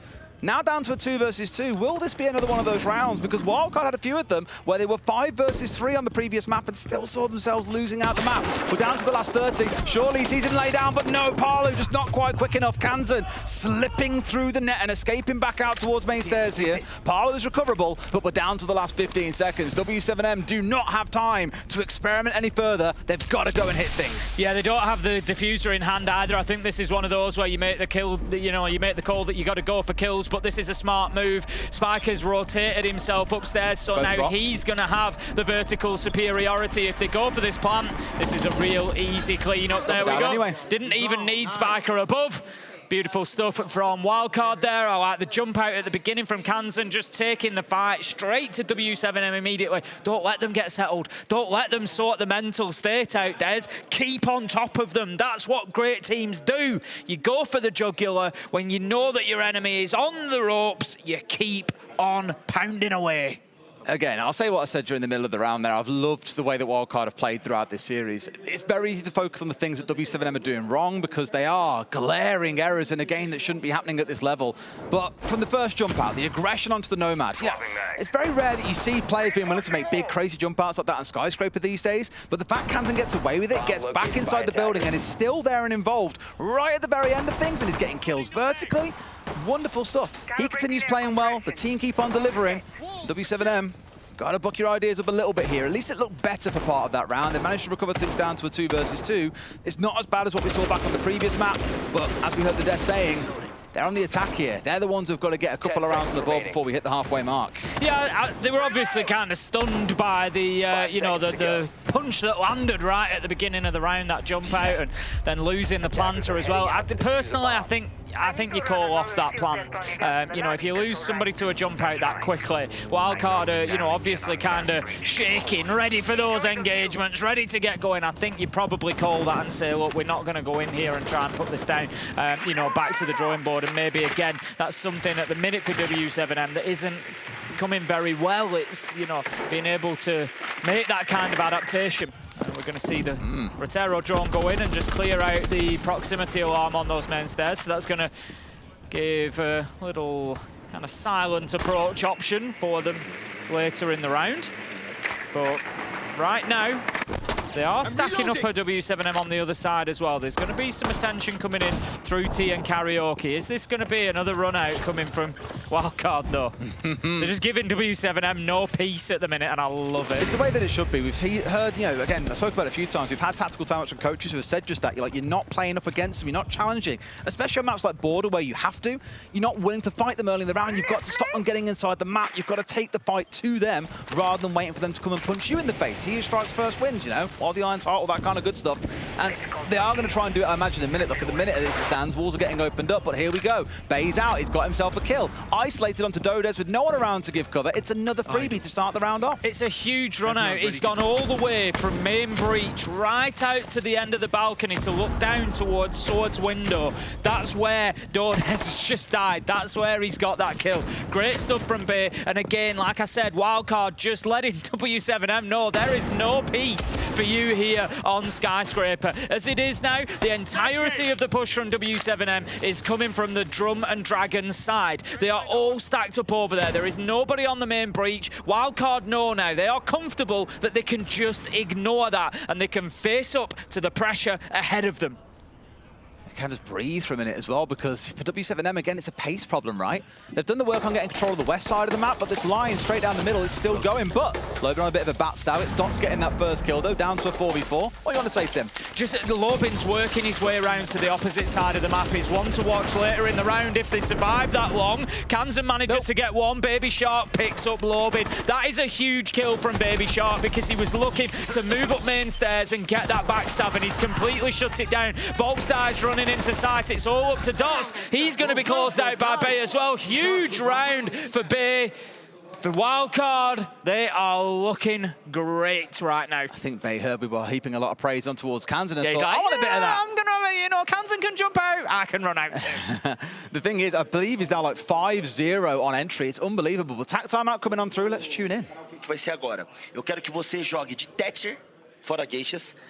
Caso por algum acaso venha o Ward em Geishas, eu quero uma Ing fora da janela do karaokê. Eu quero um cara preparando a laje. E aí eu quero 2 pra caçada, de preferência para outro da caçada é você com o shield e o follow-up. Se for 2 cara caçada, vocês pegam e sobem a escada L e onda, rápido, tá? Se for guivada full, a gente pega e faz a comida por lá. Não quero banir mira, tá? Quer dizer, não quero banir bait, quero banir mira. Quero que eles continuem jogando recuada. Na bomba e karaokê de novo, vocês pegam e faz aquela play que eu falei de sense no verde e come a mira, e come o tambor. Qual? Qual Aquela que é violo? Tô ligado. Violo? Tá bom. All right, let's see how much of it can right and get this time. I heard stuff about C4s and I heard Thatcher being mentioned. Geisha. What's really interesting is they're speaking about Thatcher for out towards Geisha side. They got stuck there. I said, we're getting down to about a minute left, and they were still only really clearing out the Geisha side, the Karaoke T side. They'd started their walk across. It took them so much time to even get to the halfway point of the map that they were then constrained by time. It's why Volts was full sprinting through sight, and everyone was like, okay, well, he just died for free. But yeah, because they'd ran out of time. They really left themselves restricted. And pacing has certainly not been their friend today. It wasn't on the previous map. It's not here as well. Something has got to change. Over we go to Karaoke and T, and one thing will raised him, don't forget. We had a tack timeout after 1 round on the previous map. We've had one here after 2. I always say if you have a tack timeout before 3 rounds, something is going horribly wrong. It doesn't quite look like they fixed those issues that we had, that we spoke about, but they needed to fix between maps. We always knew it would be a tough start for w7m. It is attack of Skyscraper. You know, let's not get carried away. We do expect Wildcard to be picking up rounds here, but it is more about the fashion in which they are picking the rounds up. If you remember, at the beginning of the game, I said we needed to see better team play from w7m than playing for each other, and there was a few ways that I said we could be gauging that. One was entry kills. Were they using their intel and communication well enough and effectively enough to go in and get entry kills? The answer is so far, no, they haven't got either of them. It was trades. Are they getting trades? Are they getting caught out on their own? Are they being isolated in their plays? Both the opening kill, which was Dordes, no trade. Lobin coming on the backstab, no trade. Getting picked up when they are isolated. So again, w7m just not really, you know, for much of the round working together enough. That's the hard part, right? Look at the lineup here when you've got the Blitz on side, you've got the Candelas of the Ying. Like, you can take control of the map here so easily. There's no Warden on the other side. You might get impeded by C4s and by smoke, sure, but you're the one with the power to press aggressively here with the operators that you've got. There should be no reason that you're being held at bay by this wildcard side, so we've got to see a little bit of pace coming out. Smoke going down to create a little bit of room for them, and everyone freezes. The push is largely coming from the exhibition and office side. Palu's kind of hanging around on terrace window as well as the Thatcher. I think just going to be in that position. We obviously heard them talking about Geisha. Now, let's see if the trade comes in. Kansan does get Lobin, but there is a kill in response, and this is what we need from w7m. Responses and answers, so they are not continually playing on the back foot. The Blitz is terrorizing at the minute. They can't just do anything to challenge this. Oh my God. Until Spiker hits a beautiful headshot onto Dots, and again w7m are just being held at bay.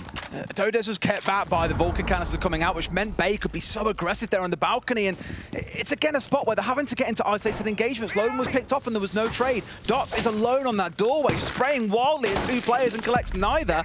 And before you know it, you've got Baby Shark flanking them from the backside. Where the hell has he come from? Where has the setup been? Where has been the flank watch coming down with drones? It has been pretty dire, to be honest with you, Tim, but they've got 2 kills back. That's the important part. We're into a 2v2. Still a good amount of time to play with here as well. Now making it a 1v2.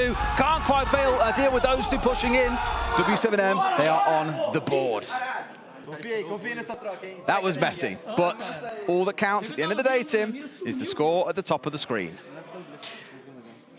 I think that could be a big round for w7m. I hope so. That's the first. The reason I say that is that's the first kind of energy and, you know, sort of determination I feel like we've seen from the players in the last 6 or 7 rounds. It feels like they feel like they're back in the game after that one. It's not just winning a round, but it was a big moment. It was the method by which they won the round, which is just going to inject confidence back into that team.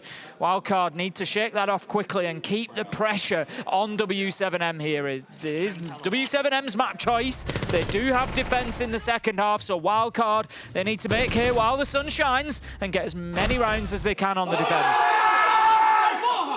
You can see how much pressure has just been unleashed in that moment of winning that round. New feed active. And Maria has come in, Magical Maria once again with the translation. So speaking more specifically about how I wanted them to play on that particular site. We spoke about this today, but the whole thing around, like, speaking tactics for one individual round doesn't always feel like the winning play. But if that's what gets the team going with a bit of energy, like you said, fair play. Maybe that's exactly what the boys needed right now, is a little bit of a firmer hand to guide them through the next round. It's got the result they need. Let's see how this next round goes. And Tim, look where we are. It's that mythical site that we very rarely get to see. I actually wonder if we've now seen every single site of this tournament so far. I'm gonna go and check. You go and check. We are down into the bedroom. Let's have a look. We've got just 2 players up above. Up above, it's going to be Dash and Kansan that are going to be tasked with holding that vertical superiority for Wildcard. Just having a look at the push and how it's shaping up from w7m. There is a lot of presence out towards T and Karaoke side, so I think they're going to look to get in there and sweep their way across. Dash does pick up Palu to kick things off, and again, I keep going on about it, but it's an entry kill, and it's a kill that does not have a response. There is no trade from w7m. Palu picked up on his own, and it's the thermite. Not the end of the world. Again. It's not a site where you're desperate for a breach, but it's not good. It's certainly going to impede you, Tim. That's the important part. And interesting, this is actually the 4th time we've now seen this site played so far, which is a bit crazy to think about. The sites we haven't seen has been Bar and Stage on Club, and also Armory and Weapon over on Lair. So those are the 2 sites we're still looking for, guys. If anyone's feeling particularly generous, I'd love to see us go there at some point. But, as you say, it's not the end of the world losing the thermite, but it's still damn well stings. Dot's no doubt going to be the main point of push here as well. A lot of support coming in around him to deal with the Soulless, with the Valkyrie cameras. You've also, of course, got Deimos and Dokkaebi coming out as a pairing. I speak about these 2 operators all the time. They are brilliant for dealing with roamers and moving your team forward. So they've got the right tools to get the job done, but not a wall they can open up here, unfortunately, outside of a vault hole with the Monty's hard breach gadget he's got in that pocket, but that's it. w7m have got top floor control now. Deimos is trying to track out the last of those roamers who was playing out towards Kitchen. It is Bay. We've seen what he's been able to do so far. Holding at Bay or being held by Bay? Those are the questions. Lobin manages to find Dash. Advantage w7m. They've fought their way back into it, but Baby Shark is there for the trade. As you say, Wildcard have done that fantastically well so far, but Monty is up in the face of the Soulless, making life difficult for him, and it's going to take him down as well. Dots on the pistol. Beautiful stuff, w7m. They have woken up. I respect that from Bay. Goes for the reload as a fake with the 1 in the chamber, turns around for the Monty, but just doesn't quite find him. If he hits that, big brain play. But now Baby Shark being pressured by the 3 that remain. One of them a Deimos. It's not looking too pretty. Turns around for the right one, but there's pressure from both sides. w7m, Tim, they make it 2 in a row. Are we seeing a comeback here? Honestly, I think, like I said, that last round and the celebration that we saw when they won round 3, it was like the valve had been released. All the pressure just poured out of the team. Prior to that, they were sat there, they were looking dejected, and it was affecting their play. To go Kitchen, that's the and thing. A very early time listen. Yeah, Kitchen bomb site. One thing for you, what we're doing, Bell Pepper default again? Default again. One thing, maybe someone can play the Orcs, guys. Hide the Orcs inside the T. They're probably gonna do full clear again. Our Orcs, like hide on T, can be an option, guys. Shark is already playing the Ela. Maybe even use Spiker can be. No, you can't be. Yeah, something like that. But one thing, okay, that's it. For if you guys can fit like Orcs in the composition, can be good, guys. But another thing, for the defense again, guys, I think we can dogfight a little bit more. Like, let's hold the drum this round. Like, at least let's hold drum, let's run shrine, let's hold more positions, be strong in your positions. Let's not fall back that much. Help each other in these strong positions. So this round, like T, let's be strong. And for T bomb side, again, just remember, like the flank is good and like the same stuff. What I do love is that we've had 2 timeouts inside 4 rounds. Yeah. I don't think I've ever seen that before. Typically, you'll see the 1 after 3 rounds. You'll save the other timeout for the second half if it's required. And of course, if you don't want to give the other side a bit of momentum, you tend to avoid it. But yeah, really surprised we've had both so early. Clearly, Wildcard have felt that momentum shift. They're going to seeing things going wrong. If they can now course correct and overcome those changes that w7m have made, it sets them up for a 4-2 half, and things will look all right then. But if w7m get a 3rd attack, that is far beyond what I expected given how Labs went down.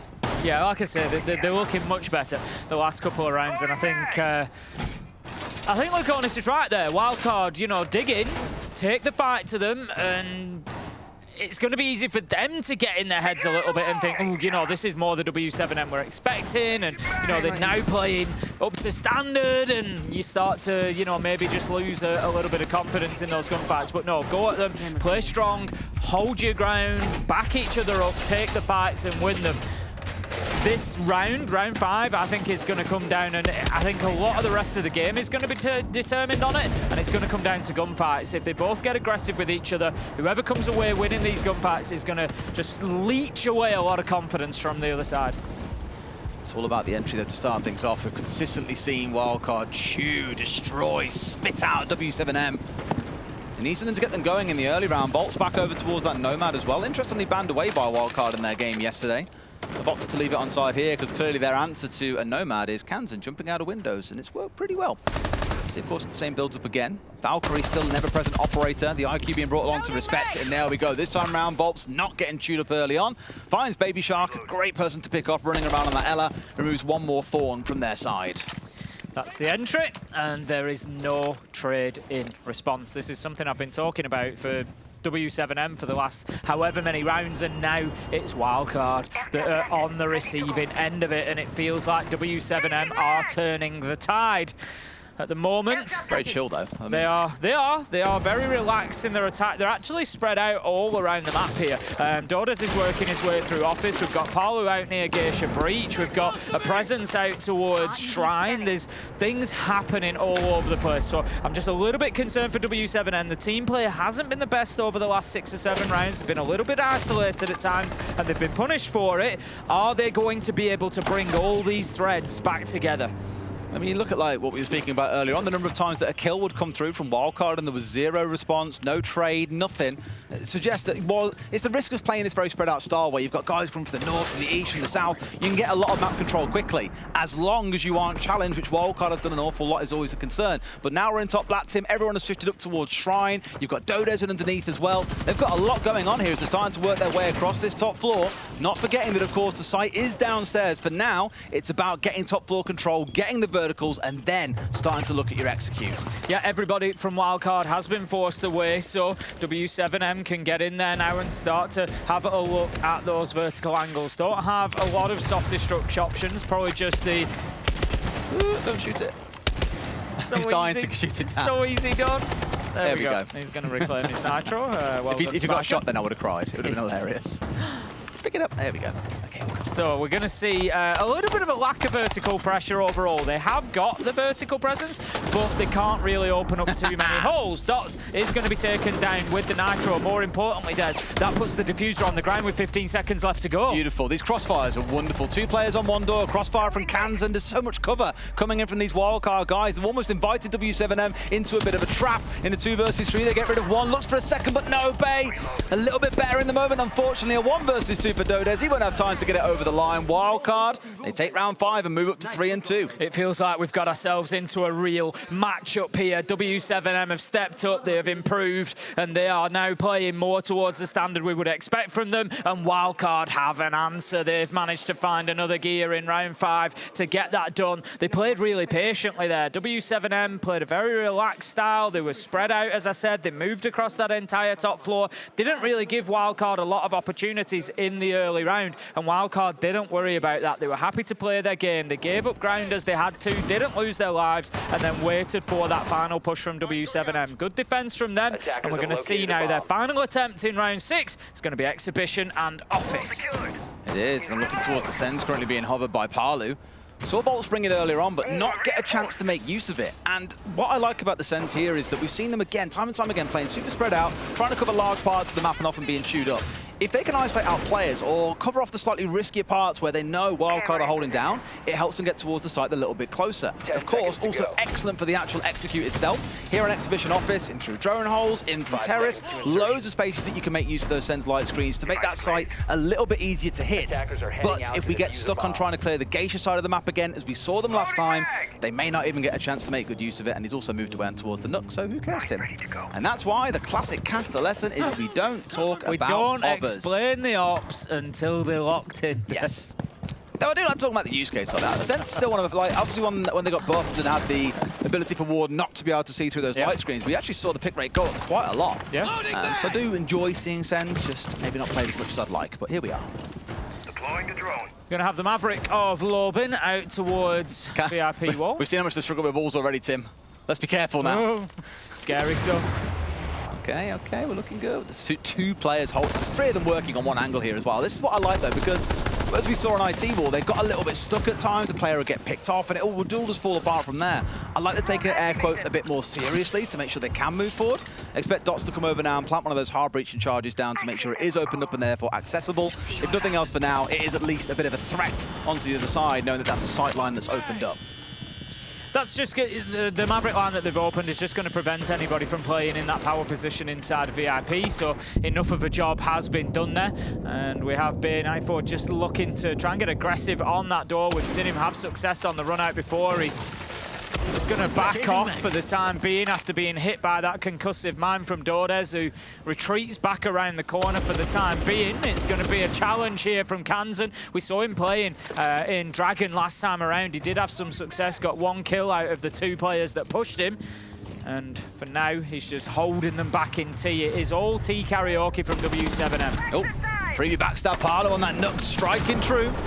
Creeping around, clearly unbeknownst entirely to Wildcard, despite the amount of info we've seen them running continuously with bulletproof cameras and the Valkyrie cams. Admittedly, it is elsewhere around the map, but it's a great spot now for w7m to be in to get that 3-3 half that we were speaking about, Tim. The aggression from Bay here, he's dancing around, but not down by the Monty. We know how this goes, Tim. Gets finished off by Dots. He played with fire for a little bit too long. Spiker, Dash, 1 back apiece. We're down to a 2v2. Spiker's underneath at the minute on the castle, so that is something that Wildcard need to think about. Does he make a dash back for the top floor or not? Dash has actually gone underneath as well here. They're both offside. Opportunity for w7m. They're trying to play for the nitro of the Bandit, but with 35 seconds, it's going to be difficult to be sure that you know where this is going down. This is an important moment. Dash is not in position to do anything about this. He was underneath for the nitro, but he gave up on it, and he was caught out. He's had to move back, but the diffuser is down with a Monty, and Parlu outside of the breach. Oh, he's got to make this is difficult for Wildcard. He's got to make this run out work, but of course they'll be watching, and the players on the upside down repel too. Oh,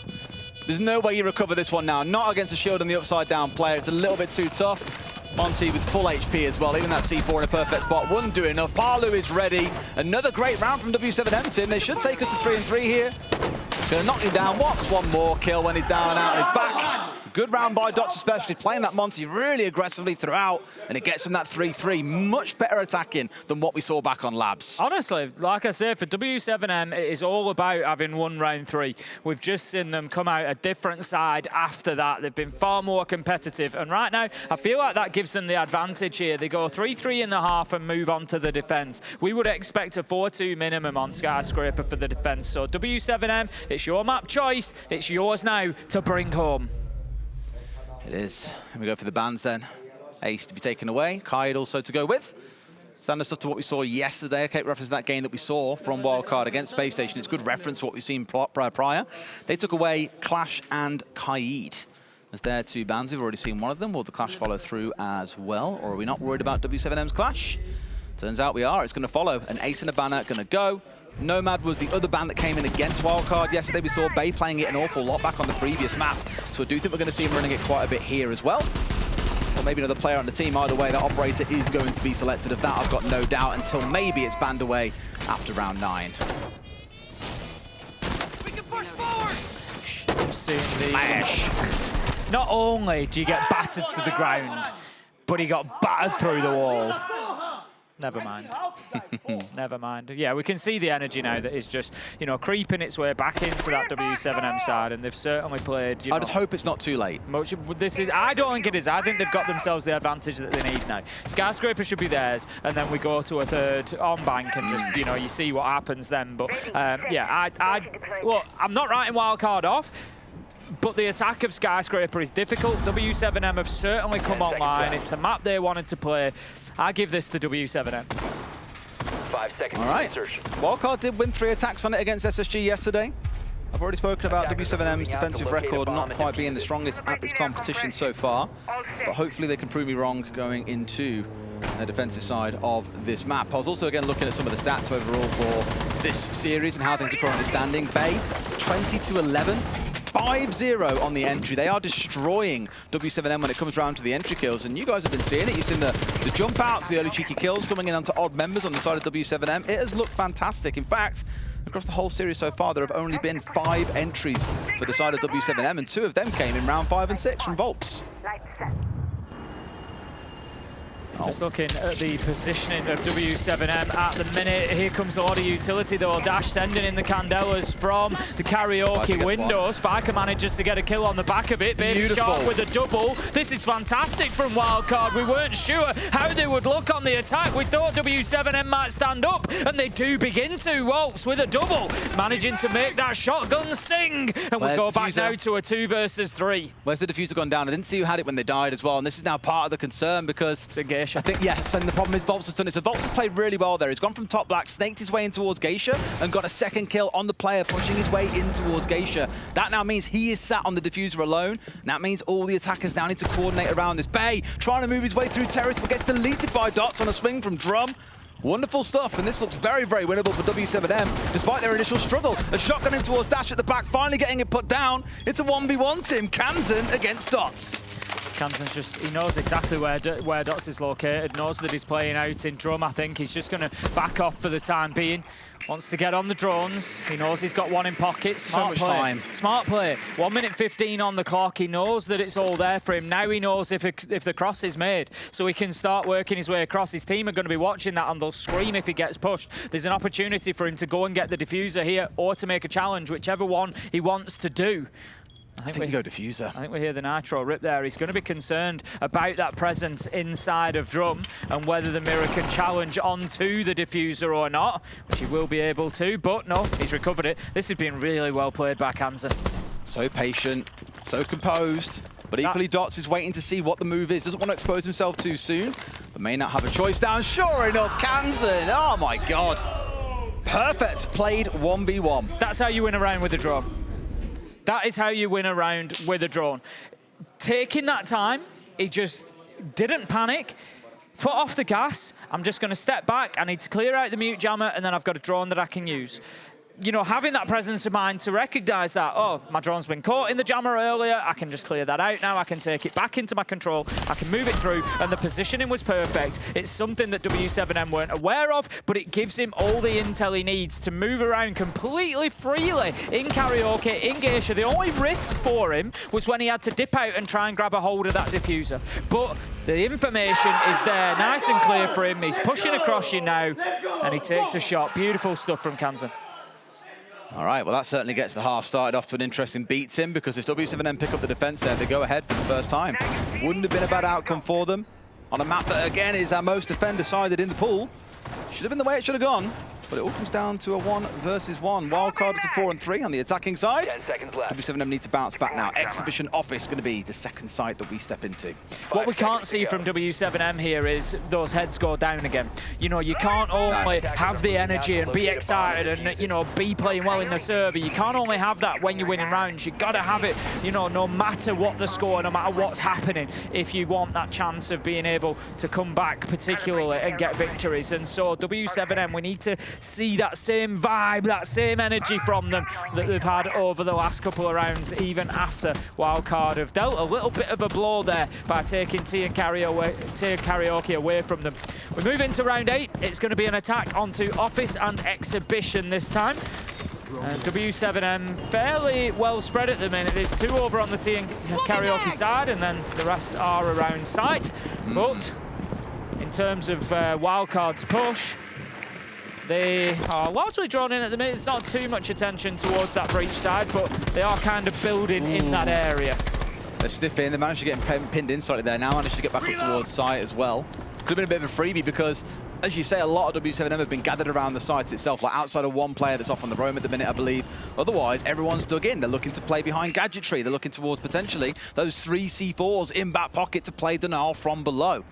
But Baby Shark has gotten and scared a bunch of them away. He's now in underneath. They've got the control they need, so it probably will be a mid to late round retake, air quotes, from w7m onto the downstairs. Clear out Baby Shark, look to play off the C4s, but he needs to be unseated, and it's not quite so easy given how well Baby Shark and the rest of the team have been playing so far.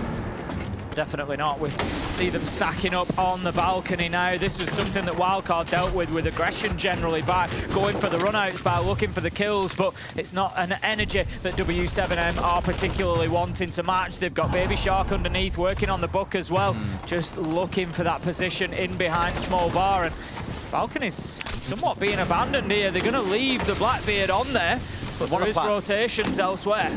They really want to plan it, and it's about the lockdown they have here, right? Once those smokes have expired, there's still 1 left. They're going to have about 40 seconds with which to work. Loads of time for what it's worth. Spiker was also downstairs for a long amount of time, and I thought we'd see the frag grenade go skyward at the point of execute, but no. Holding onto it now is joining his team outside, so they're still kind of getting a feel for what they want to do. Dash, in fact, this can't be a late rotate over towards Geisha side when there only 40 seconds to go, right? That's crazy. That's exactly what they've done at the minute. Dash has taken the diffuser with him. He's moving at his pace, coming back through, but the problem is that he's going to have Volks on the rear side of him. I'm not sure they're aware. He's going to get 2 here. The Buck is there as well. He's going to come round the corner. That's 1 for free, and then he's got the Blackbeard from behind. They have no choice but to keep pushing forward. That's an important kill. Spike manages to take down Volks on a trade. That could be key. 15 seconds left to go, but w7m are holding on. Almost managed to get through it as well. As much as he tries, Parlo is there for the trade. Wildcard getting a little bit lost in the sauce there, I fear, Tim. They had the right sort of idea, I thought, before. Control from below, deny them from being able to play inside the site itself, can't play in safe C4 or smoke positions, but then bailed with 40 seconds to go, knowing they hadn't drawn that part of the map. They took a massive risk in trying to make it happen. And ultimately paid the price. w7m keeping pace here, 4 apiece. It was a round of risk because, you know, Volks had played a little bit of a risky one as well. Sitting out there on black stairs until 40 seconds left in the round with no real challenge, with no real presence there. You know, you're leaving your site short-handed. There comes a point where you think, do I get a little bit closer back? Do I reduce this roam? But no, he stuck with it. And he got himself an important kill. Yes, he got traded out, but it didn't matter because it was the disruption that it caused. It wasted another 10 seconds. Left them with only 15 to get the job done. Wildcard, I think, I'm not really sure what the plan for an execute was there. They stacked up some numbers on the breach. They tried to work with the Buck underneath a little bit to create the space, but it wasn't really possible to create it all from beneath. They needed pressure from elsewhere. They maybe needed somebody in VIP, for example, playing up house stairs or, you know, working across and clearing out Dragon and moving in from there. They needed something from the other side because all it was, they had the Mirror, they had Lobin in small bar as well. They had these players that were in a position to fight the breach continuously, and they never moved them out, and the Buck isn't going to be able to clear those positions. Here comes Bay, though. See him on the nook a few times, Tim. Could be pretty lethal, and there he is. Getting the entry, and there's no swing from the second player. In fact, going back onto the same spot where the first man died. Bay has already stepped away there. The pressure starting to build in towards Dotsu as the shield starts bearing on down. Pressure coming in from the side at the same time, but they've got rid of at least the one. Kansan has fallen, but Bay, on a bit of a tear, finds the second. Now, pressure a bit too much for the other side to handle here, Tim. Has the right idea, because there's one more on main stairs. Waiting for the swing. No, just as he changed his weapon. Siege timing in a nutshell, I'm afraid.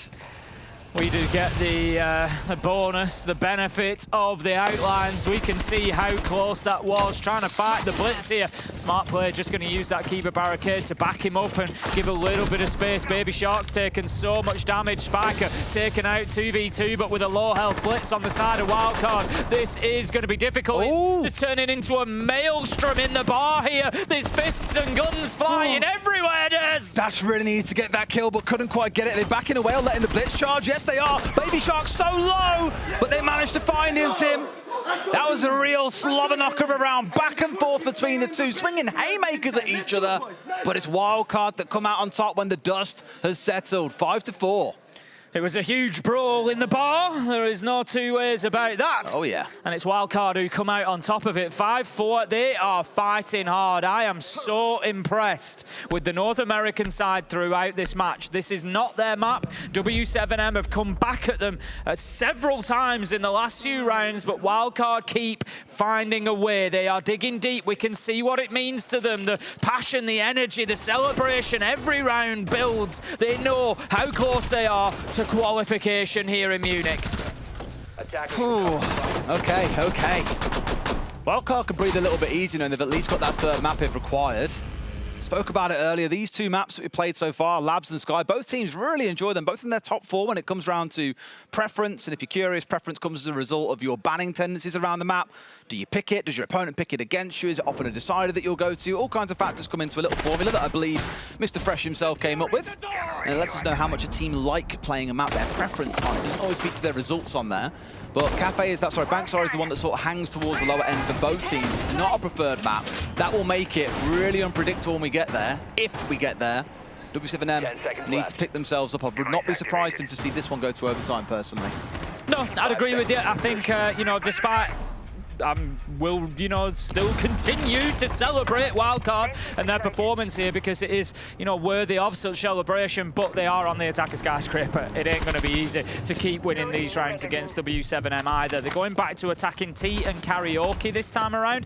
They've got no hard breach other than the Maverick now. They don't really need too much of it, but, you know, you're looking at Geisha wall, you're looking at maybe breaching the gold bars wall if you get yourself established inside a drum. So there are a couple of areas that it would be beneficial. They do have 2 hard breach gadgets, but we know it's fairly limited. A lot of it's going to revolve around Spiker and Amaru. This is a gamble. They've got another bit of a set piece play. They kind of had it half with Bay on the nut last time around. W7m aren't in Karaoke or Geisha at all. There is space here.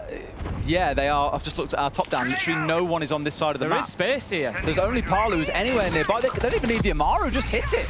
They're going in for it. They might have got a kill elsewhere, but Timber Plant's going down, and 4 players are in Exhibition Office. Where are they? They're searching for Narnia while the planet is going down. They're going to be like, what just happened?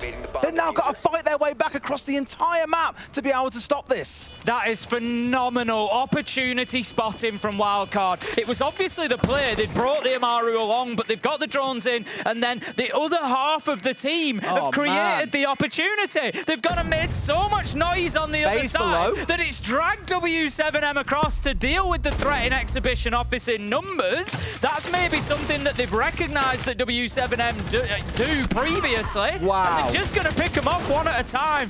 What an attacking round from Wildcard. That was beautiful, Siege. They knew, they read into what w7m were going to do. There is, you know, prep work that has gone into that. They play nice and loud on Exhibition Office side. Make a lot of noise. They'll come over. We know they will. We've seen them do it before. And then bang, we go in with the Glaz and the Amaru. Beautiful stuff. Love to see it. Didn't even need the Amaru. Could have literally taken your time back, taken your choice of panels that you wanted to smash out on that window, repelled, didn't have a little look around, check the lights are all still working. Sung a song on the Karaoke. Do a health and safety check. File a report, wait 2 weeks for it to come back and still get the diffuser down. They were just nowhere nearby. Only Parlu, like I mentioned, could have possibly heard it going down, but he was 2 or 3 rooms away. And I touched on Bay being down below as well. He was inside a bar for the vast majority of that. There was no way they were ever going to be able to stick a diffuser without getting below control and being able to fight their way back upstairs. Wonderful attack from Wildcard. w7m are now 1 round away from being eliminated here in not eliminated, sorry, from losing this promotion game in Munich. It's brilliant stuff from Wildcard. You know, I know we've waxed lyrical about that round, but really impressed today. It was just brilliant to watch that play out. It was so well orchestrated from Wildcard, and like I say, I think that's a recognised weakness in w7m. They've watched the footage, and I dare say if you go and watch w7m defend this site, they probably commonly move across to the other side in numbers to try and deal with that roam clearance and try and support each other. But it was used against them. Boys, can we please move west? Observe, so we go back to top down again for a second. I was like, please, let's just all move west, guys. Come on now, move over, please, back towards the site. Come on, let's not stay too far away. There's 2 of them here. The other 3 are all scattered out towards the east still. Don't mind that, but the guys on site have got to scream as soon as they hear this Amaru anywhere nearby, because Baby Shark is on it again. We've got a Blackbeard on side. You've got the Nomad to lock things down. They could go for the repeat here, Tim, honestly. They can't get away with it. Can't they, Tim? Can't they? That's what I'm going to say. Fool me once, shame on you. Fool me twice, oh my God, shame on me. They're certainly going to try, but they've got Parlu to deal. Yeah, this is underneath. This is underneath. We're going to see exactly what the plan is from Baby Shark. What are they cooking? I think he's going to try. Into 1, then up the hatch? No, I think he's... no. Into Geisha? I think he's going to try to deal with bottom black stairs and vaults. We'll see about that one, Tim. Here he goes, straight in. There we go.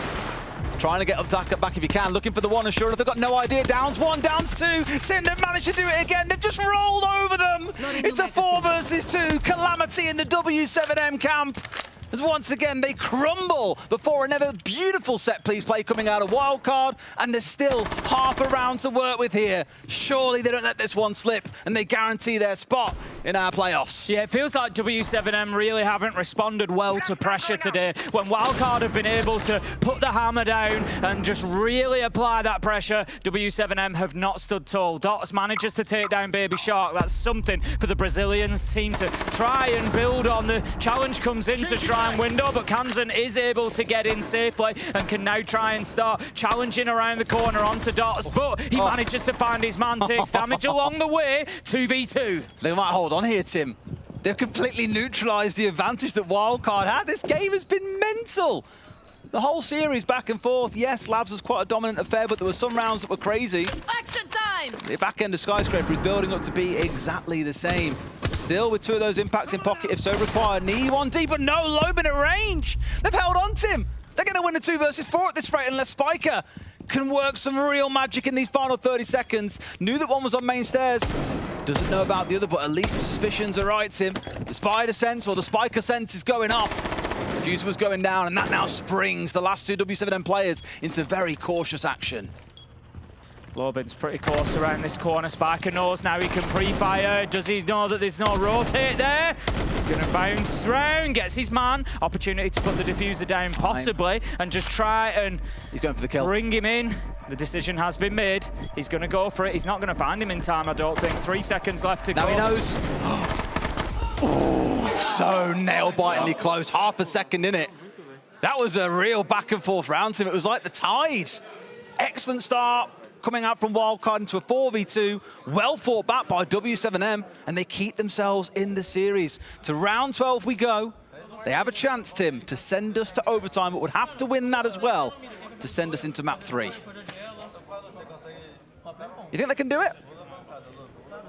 I would never write off this W7M roster, but honestly, with the way that Wildcard have played today, no, I don't. I think that Wildcard, whether it's on map 3 or whether it's here, I think Wildcard will win it. Because I think Wildcard have... I think Wildcard deserve to win it. They've been the better team. They've consistently been. W7M, you know, may have won as many rounds nearly on Skyscraper, but Wildcard have still been the better team. The rounds they've won have been far more convincing. And so I think Wildcard deserve the win, and I'd struggle to argue against them deserving it in 2 maps, winning it here and now. I agree. I do agree. But Bank may well have to be that decider. See how things keep on stepping forwards. Exhibition office where W7M are going to establish their last line of defense, their last chance of getting it done. Thank you, observers, pointing out they are indeed all out towards the west, Tim, so they are on the other side, expecting a Geisha push to come through from Wildcard. And I think now we've seen Amaru attempt twice. Of course, succeeding one time, failing the other. Going back to a more standard, clear-cut composition for this one. Not trying to cheese or rushing towards sight. And try and win it the old-fashioned way, Tim, and that's by playing some proper siege. A good bit of proper siege. Proper siege. Love the misses and proper siege. Okay, then. We've got a lot of possibility to work from both beneath here and laterally. Baby Shark could get in underneath with the buck and start opening things up below the site. We'll see exactly where that is played. We've got quite a presence from W7M. I see them both in office and exhibition and over to the opposite side of the map as well.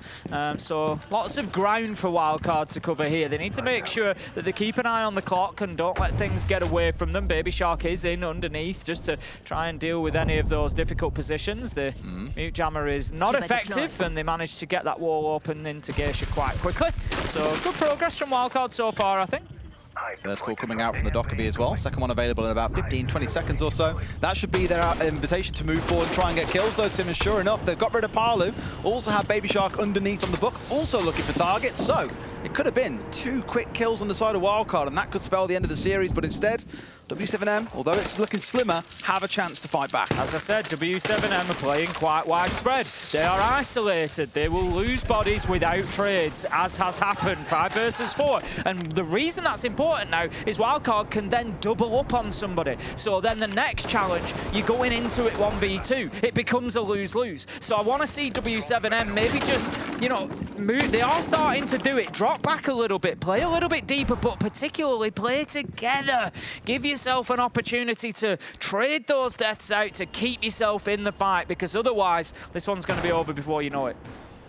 They have all largely pulled back, as you can see there, right? Sort of acknowledging they can't get much more on the roam out here. They can't keep They were too Wildcard. isolated. They've done the right thing. They can't keep Wildcard back forever, so you do have to concede ground at some point. Terrace now in control of Wildcard are looking to be, as they've got a couple of players gathering around.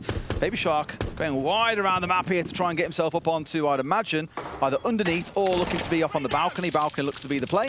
Still have someone providing that backstab through display window or directly in towards the site itself. But for now, main breach is electrified, Tim. It's not that easy to step through. Kansan gets one. Lobin trades it back with a C4 elsewhere. 4 versus 3. Sorry, I didn't see Dasher still going. Lobin's playing this really well, except a lot of utility comes his way. He just blasts with the shotgun and manages to find one. But Wildcard's still on top. 9 seconds, but it doesn't matter. Kansan picks up the final kill, and the North American side will qualify from the Swiss phase of Munich, and they did it in style. Would you dare to bet against them, Tim? They've looked good throughout the tournament. They came in as that underdog, the unexpected team when others thought it would be Dark Zero or OXG. And now here, before we've even hit the final day of our first stage, they're one of our teams in playoffs. Very well deserved. And as said, I can't wait to see them play because their style of Siege has been so fun to watch today. Yeah, back to the drawing board for w7m, unfortunately. It's been a rough day for them. They do get another shot. They are now 2-2, so they will have that final match, best of 3, that will decide their fate. That will be played tomorrow. But if they can't improve on what they did today, Des, they could really struggle. Labs definitely stung them. It could have been a different story if not for Labs. However, this is the one that we've got. It is a 2-0, and of course, former teammates here as well. Of course, can't forget that is the first time that Dash has come up and played against his old team, so it must mean a lot. And I'm loving that Lawrence, of course, giving him more smiles as well, which is a beautiful thing. We'll go to a break. When we come back, our desk, I'll break this down for you.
Les Deux, it happened.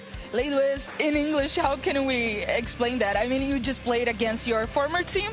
How was it? You just went to them and hugged them and was like, yeah, guys, tomorrow I'm cheering for you. Tomorrow you will win. So you are actually friends with them. It was fun, but also a very great game for you. I mean, I'm a big fan of those guys. We won a major together. Like we are still a family. We still like hang out when we're in Brazil. So I still love them. I still like them. But I mean, inside the server we are enemies. And today I did what needed to be done, and we qualify for the playoffs now. Yes, and Wildcard just entered W7M's mind. They picked Skyscraper is one of the best maps from them. What do you think it happened for you to be so comfortable, you and also the guys to be so comfortable playing inside Skyscraper? I think the first map gave us the confidence we needed for the second map. I mean, Skyscraper is a map that we are still improving. We are not like very strong in this map. So the first map, like the way we played, the way it was, like it gave us the confidence as we needed to go to the second map. And like we started the Skyscraper like very confident, like our attacks, the pace we put in this match, like I don't know, like just think everything went perfectly today. Okay, now you're qualified. What about now? Commemoration? Drinking something at the hotel, you know, partying? I think we have some day offs I think 1 or 2 day offs to drink something. I think we're gonna have some fun in the hotel. So let's have some fun. Thank you so much, Dash.